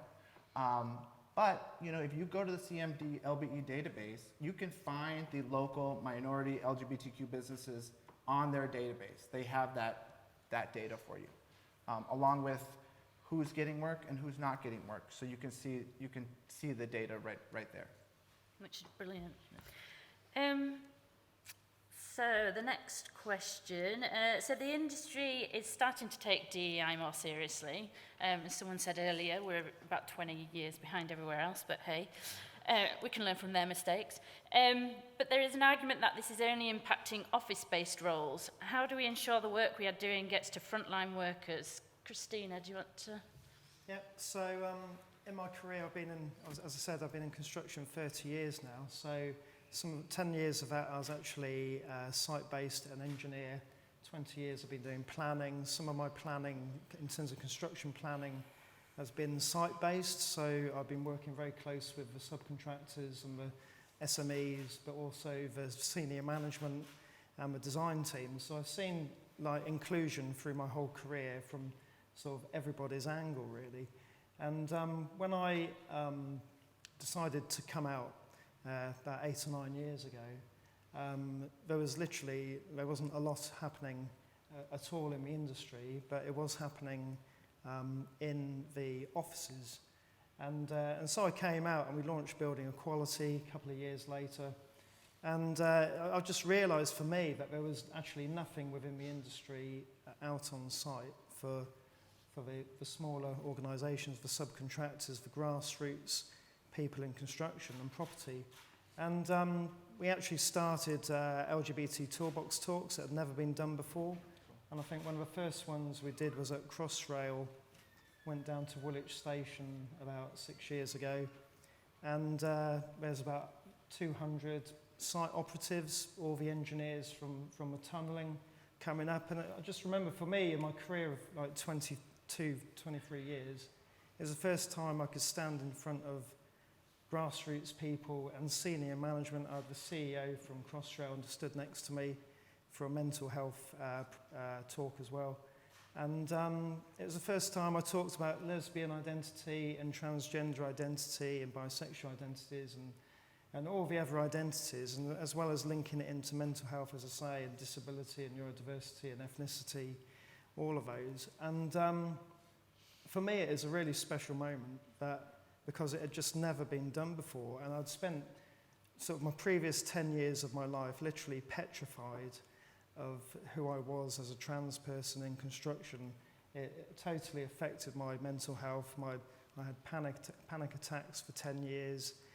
Just because I felt the industry, both in the office and out on site, just wasn't inclusive.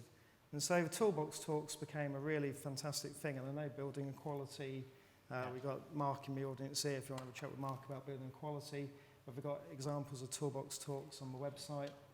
But also having, inclusive policies in like pre-start meetings, site inductions, making sure the site inductions for the grassroots staff are all inclusive and all encompassing for people of all backgrounds and all nationalities and languages and ethnicities, making sure that you cater for, one of the most common things I come across talking to people in the industry is people with dyslexia, and that I don't think I've worked on hundreds and hundreds of projects in the industry, and never do you get an induction that is or you get method statements that are geared towards people that are dyslexic, and it's something that really needs to change, and it's a safety issue. These things are a safety issue. If the grassroots people can't understand the induction or it doesn't cater for them, then there's real risks in terms of health and safety.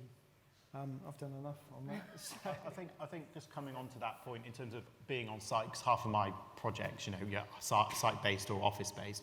I was working on one project in Soho, Rathbone Square, with Great Portland Estates. And one of the good things they did, which is in 2017, 18, 19, is they had a induction video, which is basically everyone on the key members of the project team, introducing the project, how it's an inclusive place to work, what the whistleblowing procedure is and all that good stuff.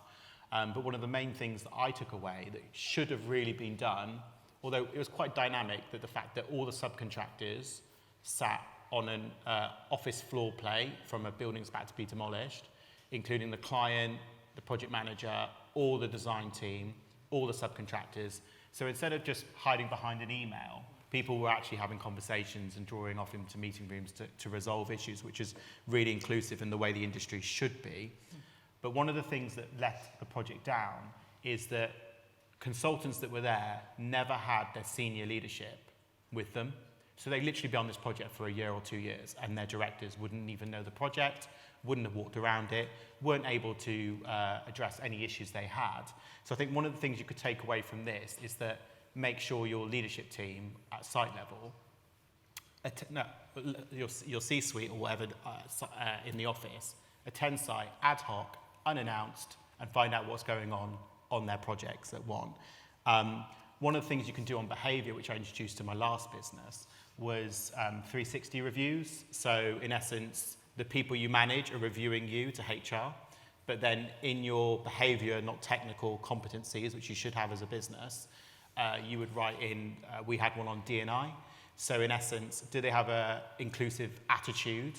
And if their junior staff is listening into their conversations at site level, to their mates, or they're hearing things that are non-inclusive, they will be scored down on that. So when it comes to promotion, sorry, but you've not met these attributes and you need more training. So it's kind of having that oversight over things. And I loved what you're talking about San Francisco, Nick, because it's a great city. I've not been there. I went last one there was 2010. A lot's changed since then. But in the UK, for planning, you need employment skills plan.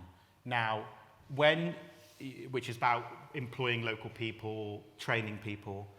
What our dear councils have decided to do is accept that if you're in London, we're in loads of boroughs, so just to explain this. So instead of saying it should be borough specific, so it should be very localised, what they're doing is they're extending it out, saying, oh no, you can use 3 boroughs in London, which, quite frankly, that's not good enough, because that's not going to impact anyone locally socially deprived in that area, for example. So there's a lot of regulation that should be coming in to sort of feed all this through. But also the fact that in construction at site level, we've got multiple projects, we're having to travel. Now that's not good if you've got caring responsibilities or need flexible working.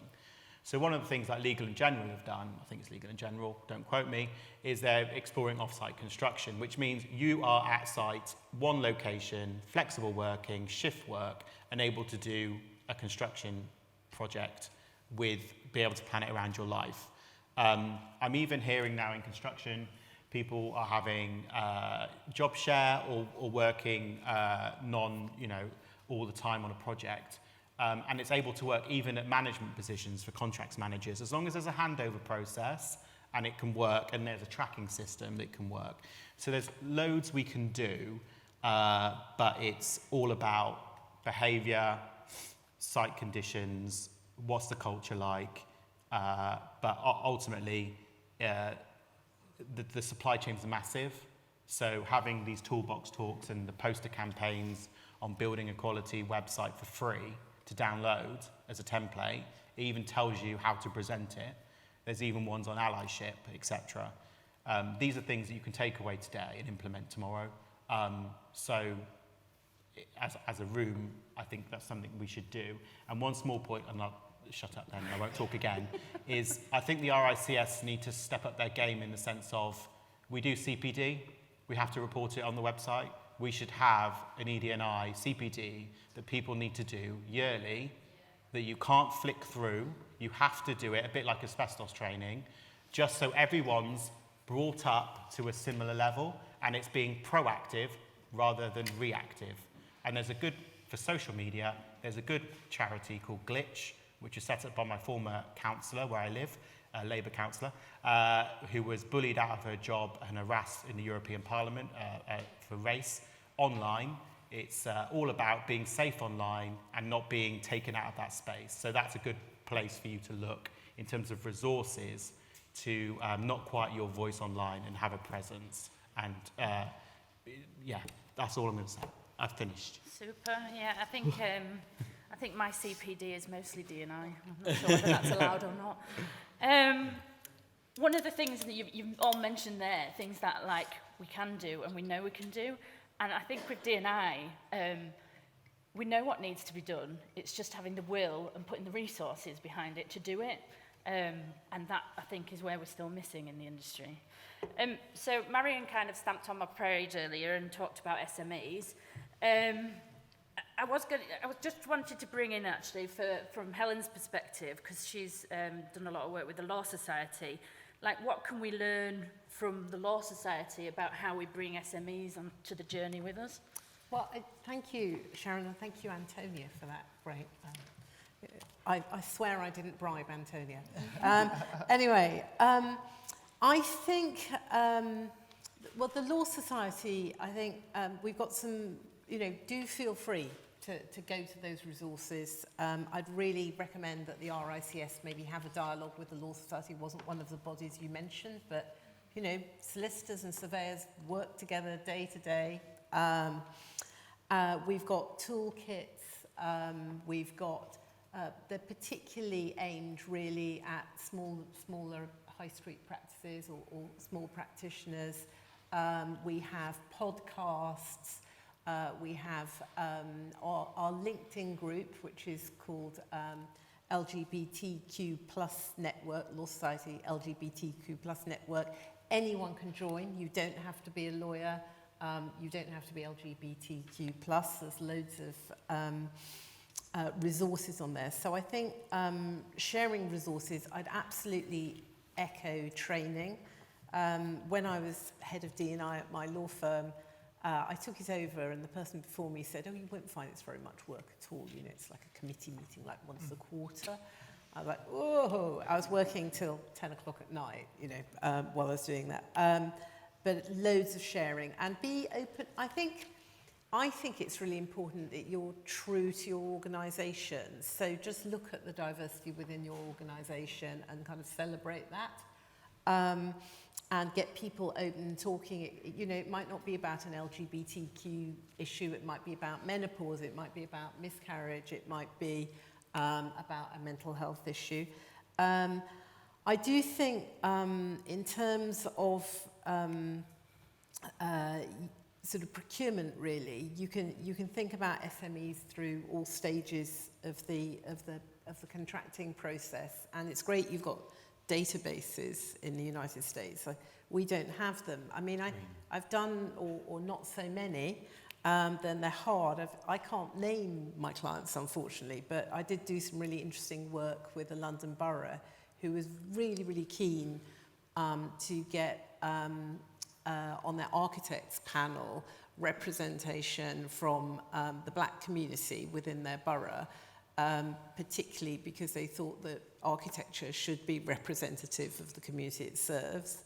I'm working with some very impressive local authorities up north, you'll be pleased to know, who in their supply chain, they've pledged to root out and not contract with or have in the supply chain organisations that support LGBTQ plus conversion therapy. And you can absolutely do this. Don't listen to anyone who can't tell you can't. So those are some tips I'd share. Super. Sybil's given me a 2-minute warning about a minute and a half ago. So, Kat, I just wanted to touch on what you're doing with your all-female build project, which is all over social media. If you're not following us, please do. Please do. How hard is it to find a diverse supply chain? Really difficult. So basically my day job is D&I, and then me and my wife decided to buy a shack of a house we wanted a project to do. I got really twitchy fingers, I like to keep busy, so we bought literally a dive, and my kids were like, why have we moved in here? There's no heating, the carpets are atrocious. So we did the first fit ourselves, literally had no trades in. I was fitting toilets after work. When I'd finished logging off a call, I was plumbing things in. My wife taught herself to skim walls and lay carpets. We absolutely loved it. The idea is we're going to rip the side of the house off and do a really nice, fancy, sustainable 2-story extension. And then my wife one day said, wouldn't it be great to get some female trades in? And I am, personality-wise, 0 to 100. And I was like, let's do a full female team. So that is what we're doing. So we currently have a planning application, which hopefully will be approved tomorrow. Fingers crossed. But as part of that process, we were looking for building surveyors, architects, M&E, you know, the whole works.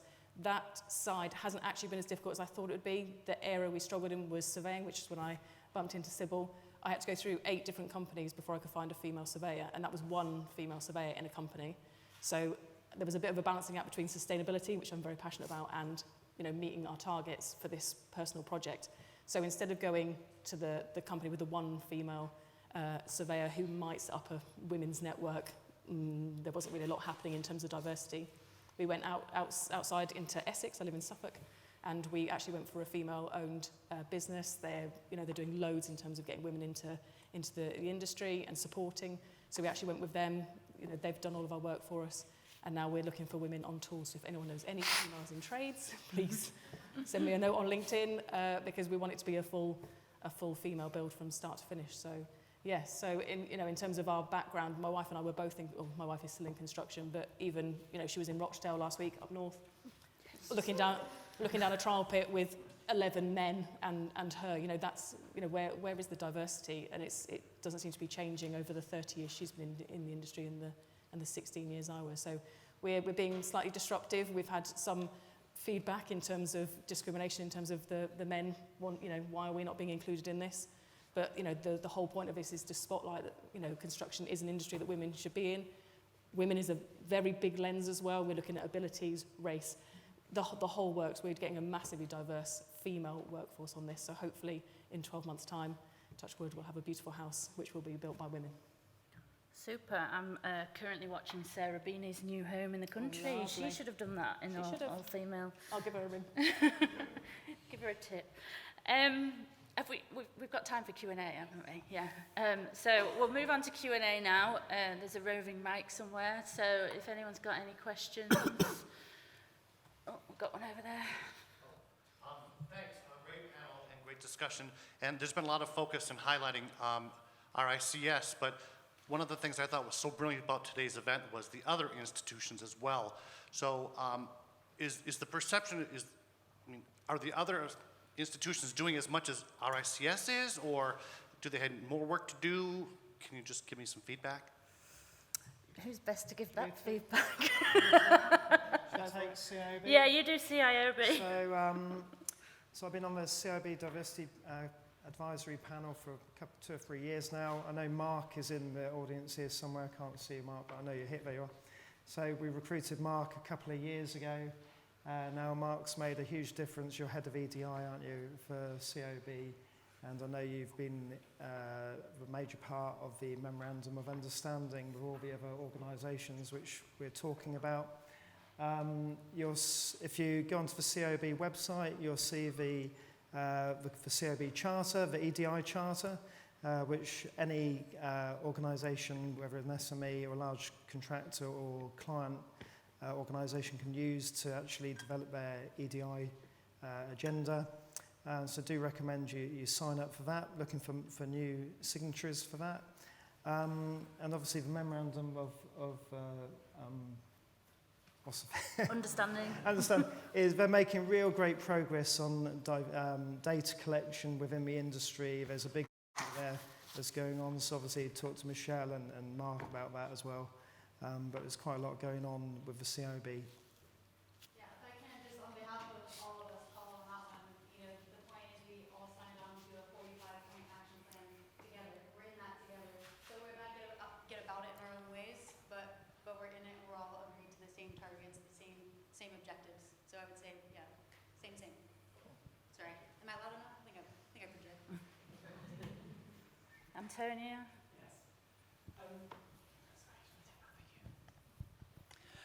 So my work with younger people who want to transition has revealed to me that one of their biggest problems is, will they ever get a job if they transition?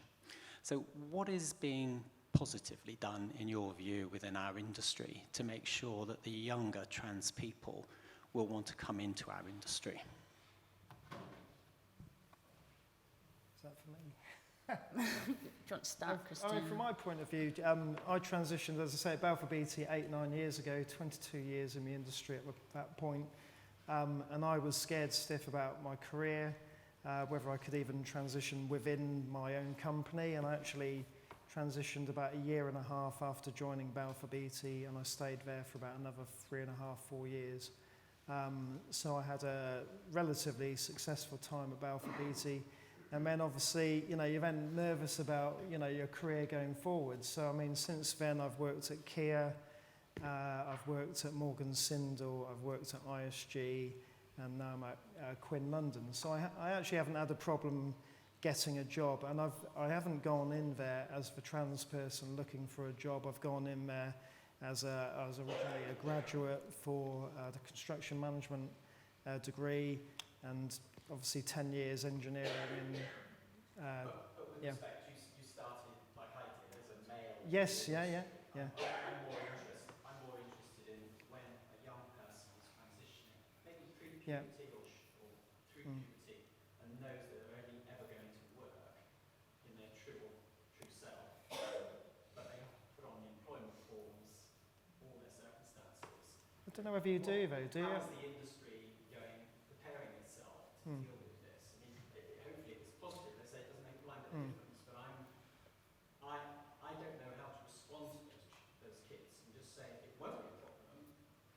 Yeah. I mean, I've never put on my CV, I'm trans.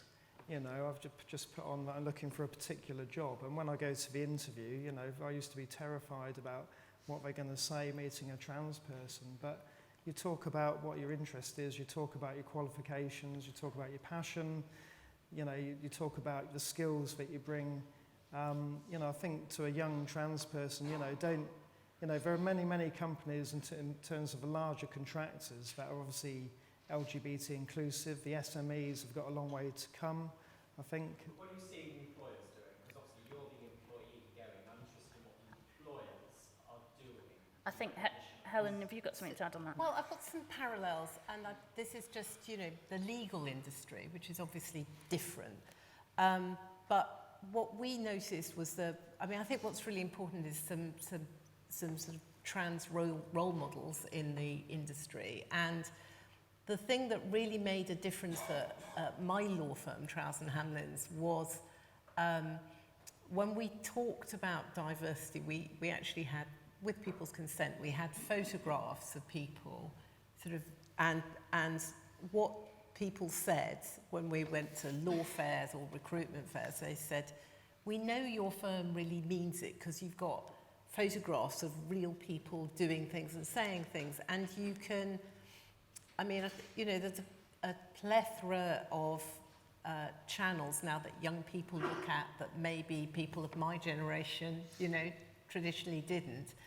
You know, you can do stuff on YouTube, you can do stuff, you know, you can do stuff on Instagram, you can, you know, I'm not going to suggest TikTok for obvious reasons, but you know, you can do a lot, and even if it's someone who isn't in your organisation, you can have someone in your organisation maybe interviewing that person, you know, so that if somebody's looking for a job, you know, if they do their research, they look at the website or they look at their Instagram account or whatever for that organisation, they can see that the organisation is making great efforts to be inclusive. I think the construction industry, though, we're terrible at marketing ourselves to the younger generation, let alone anything on ED&I. I think in the third sector, there's charities like role models. I think I've forgotten diversity role models. So we linked up with Building Equality, and we said, look, members, you need to get involved in this because we are the role models now. You need to get out to the schools and start delivering workshops. So that's something we've done. But I mean, from an industry perspective, from specific companies' perspective, I don't see a lot of outreach for people at school age, which is what it should be, because 80% of graduates, even today, will stay in the closet once they come out. Once they enter the workplace, where at university they'd be out. I was one of them years ago for my first job after contracting in the City of London. For a year and a half, I wasn't out of work. So you'd get invited to away days with your partner. Well, I just didn't turn up because I didn't want awkward questions to be raised. But that is still the case now, because people think it's going to jeopardize their career, and it shouldn't. You know, I'm a director now at TFT. You know, I'm only 10 years post-graduation. I've run 40% of the fees of my last company. You know, so I am now that role model, and there's a lot of pressure on you to be like having to go. But I think, honestly, like I mean, Christina, you're a role model to me. You know, it's just, you know, there's loads of people. You know, Kelly, you can speak to, you know, everyone in this room, David. So you know, you have to. Everyone's around, but it's like how you spin that and how you get your message across to the younger generation when the younger generation are the most distracted in terms of attention span. So, rule for work. The most successful people growing up, and they've done studies on this, growing forward, entering the workplace, will be those that can focus. Can I speak on that? Yeah. I was going to say, I think it's important for us to be visible, if you can, and because the younger generation needs to see examples of us succeeding. And we have a lot of, you know, Everybody has their own experience, and it's important to talk about the positive experiences. Because if we go into these colleges and we're always talking about how awful it is, they're never going to join us. Okay? And so in my experience, yeah, I've received, some hate, but for every one negative, there's 10 straight, white, conservative iron worker that doesn't care and just wants to know if I can get the job done. And so we need to talk about that too. The senior superintendent called me and asked me if I was going with my partner of 13 years to an amazing event that I could get to bring him and not be afraid, right? And so we need to support nonprofits like BuildOUT, like RICS, and others in the room, so that we have the support service, But we need to see examples, and we need to talk about positive experiences too. And we need to talk about how much money we make in construction. Because it's not just about putting dirt in a bucket, right? It's the CEOs, it's marketing, it's safety, it's everything but they need to hear that from us, and they need to see us, so.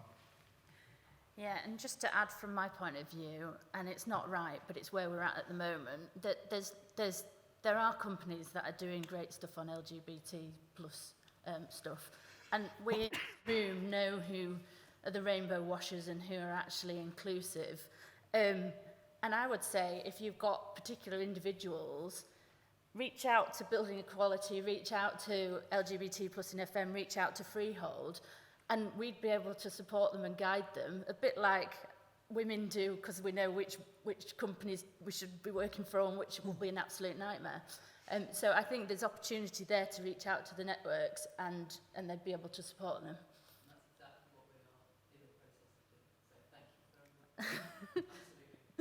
Super. Oh, am I allowed one more question? Squeeze it in. Okay, sorry, quickly. Firstly, female surveyor, valuer, building surveyor, and female-led team. I perhaps need to have a chat with Antonia, reference to her question. And then second, the other thing was you mentioned Jaguar Land Rover and the decision on that. Do you have a view on the Forstater decision and how that affects individuals? Okay, so is this a decision? I mean, is this a decision by an employment tribunal that being gender critical is a protected characteristic? Is this what you're asking about? Sorry.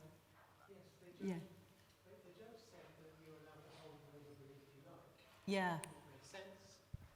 Yes, the judge said you're allowed to hold whatever belief you like, which makes sense, whether that's good, bad, or indifferent, but you're not allowed to poke other people with it. Well, I'm not an employment lawyer. I have I work with next door to a team of employment lawyers that read employment case law, 24 hours a day. So I'm not really qualified to comment, but one of the things I do know is that employment tribunals aren't actually binding decisions. So if you have an employment tribunal decision at first instance, you can learn from it, and the Land Rover Jaguar case was a case that you were talking about the other day, and I think the reason we felt it was a good idea to mention it today was because it was really rubbish for their reputation. They got a big, a substantial award was made against them, and every organisation should learn from that. And I'll say that the decision you're referring to about being gender critical, being a belief and being a protected characteristic, I found a very disappointing decision.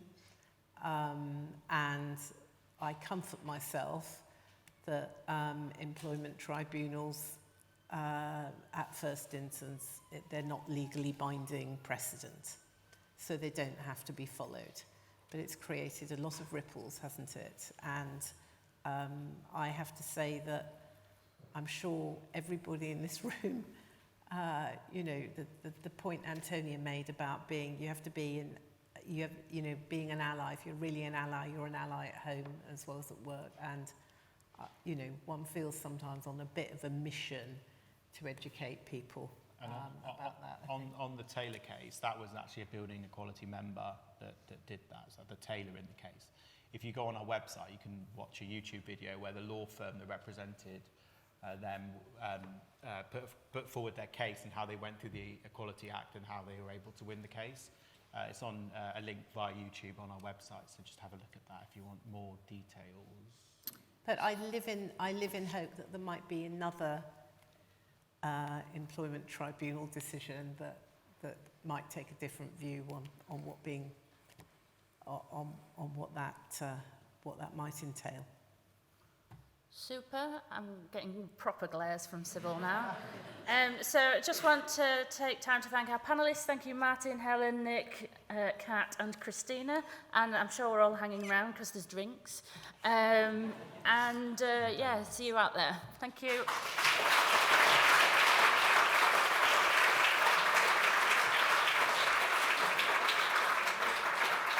All right, thank you everyone for your patience. I know we're running over. We just have one final closing act, and that's from Alex with Stonewall Housing, and she's going to talk about the House Proud LGBTQ+ pledge. Following that, we'll break for refreshments and a good stretching of the legs. Thank you. I'm really aware that if I'm the last kind of 5 minutes before refreshments, I don't want to keep you too long, but I do want to say a huge thank you for the kind of opportunity to talk a little bit about the work that we do at Stonewall Housing, and particularly an initiative called the House Proud Pledge that we're involved in at the moment. So my name is Alex. I'm the training lead at Stonewall Housing, and my pronouns are she, her. And I guess, firstly, I just want to say how grateful I am to have been here today and really be thinking about these really impactful and meaningful conversations about inclusion in the built environment. And I'm definitely leaving thinking about inclusion, about affirmation, and about what it means to belong and feel like you're safe to be as you are and belong in the place that you go to work. But also for Stonewall Housing, we think a lot about that in terms of the place that we live. So you might have heard of us before, but we are the leading LGBTQ+ homelessness and housing charity. We work with LGBTQ+ people of all ages across the UK who are experiencing homelessness or who are living in an unsafe environment. And we do that in a whole range of ways, so particularly through advice and advocacy. We have some supported housing, and we also have specialist support around mental health advocacy, also for over 50s, and also support for people who are fleeing or who have fled domestic abuse. And last year we supported 2,400 people.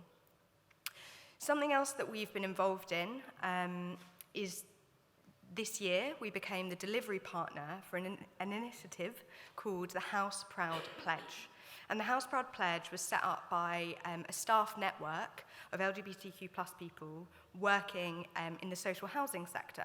So we've talked a lot about, or I've heard a lot about kind of staff networks and their value and their impact today. So House Proud came together to think about togetherness and community as staff members working in social housing, but also to think about making change. And they created an initiative which any social housing provider can sign up to demonstrate their kind of commitment to LGBTQ+ equality and inclusion and support. And I think a lot about why this is necessary. And it's necessary because every year at Stonewall Housing, we support people like someone I will call Tom. And Tom was in his early 70s, living in a housing association, and for years had experienced relentless homophobic abuse. So sexual items being posted through his letterbox, his property was damaged, he was met with slurs and names, he was physically assaulted. And when he was referred to us, he was exhausted and he was drained by these experiences. And particularly, he felt that his housing association just hadn't taken it seriously. So we and another organisation working around anti-LGBTQ+ hate crime worked with Tom. We worked with him so his housing association could take some accountability and take some action. And we ultimately worked with him to find somewhere that he could live, where he felt safe to be himself, and he could live in a kind of a secure way. And House Proud a couple of years ago did some research that showed us that Tom isn't an exception. So they did some research with the University of Surrey about social housing residents' experiences.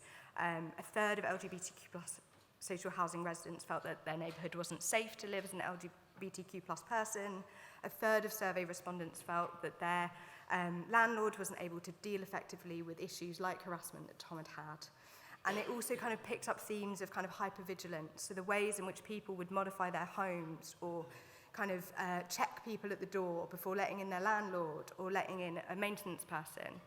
And these kind of themes of a lack of belonging or a lack of safety and hypervigilance were really coming out. And Houseproud sort of thought, what is it, concrete, that we can do about it within our sector? And they've produced a pledge. Any social housing provider can sign up to it, any size, any scale, anywhere in the UK, to demonstrate their commitment to LGBTQ+ equality and support. And we essentially ask organisations when they sign up to the Houseproud Pledge to show what are they doing around listening to LGBTQ+ people that are residents in their homes, around LGBTQ+ representation and visibility, and what are they doing around the staff members understanding LGBTQ+ lives. So there's this piece around training, which has also come up today. And I think I'm here today because of the way that the built environment kind of intersects with the housing sector. Many of you might work with housing providers as part of your role. I'm trying to shout about and champion the Houseproud Pledge wherever I can, because it is a really concrete way that housing providers can start to think about what we're doing around inclusion, what we're doing around equality. It's actually quite easy to sign up to the pledge, but what we need from all organisations is that senior buy-in, as we don't want it to just be one passionate person working in the organisation kind of doing that work from that place of their identity. We want there to be that buy-in across that whole organisation and that leadership as well. You can email me. I'm kind of running the day-to-day admin around the scheme. But I guess I also want to just leave you, if you haven't heard of Stonewall Housing before, just with that information about who we are as a service, in case you ever meet anyone that's having some difficulty with their housing or insecure housing. Let us know, let people know who we are. And as an organisation, we also run kind of specialist and bespoke training around LGBTQ+ issues, particularly from that kind of housing and homelessness perspective, so for teams of all sizes. I'll be outside with leaflets and things like that, happy to answer any questions. And thank you again for the opportunity to be here and hear the really impactful conversations today.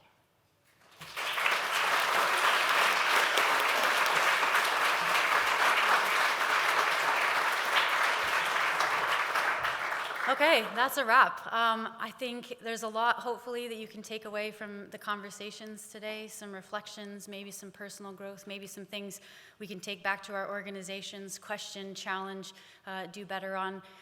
We saw, speaking out on something that's discomfort, and we saw a masterclass from Howard on how to step in as a leader and take feedback, right? And go, I hear you.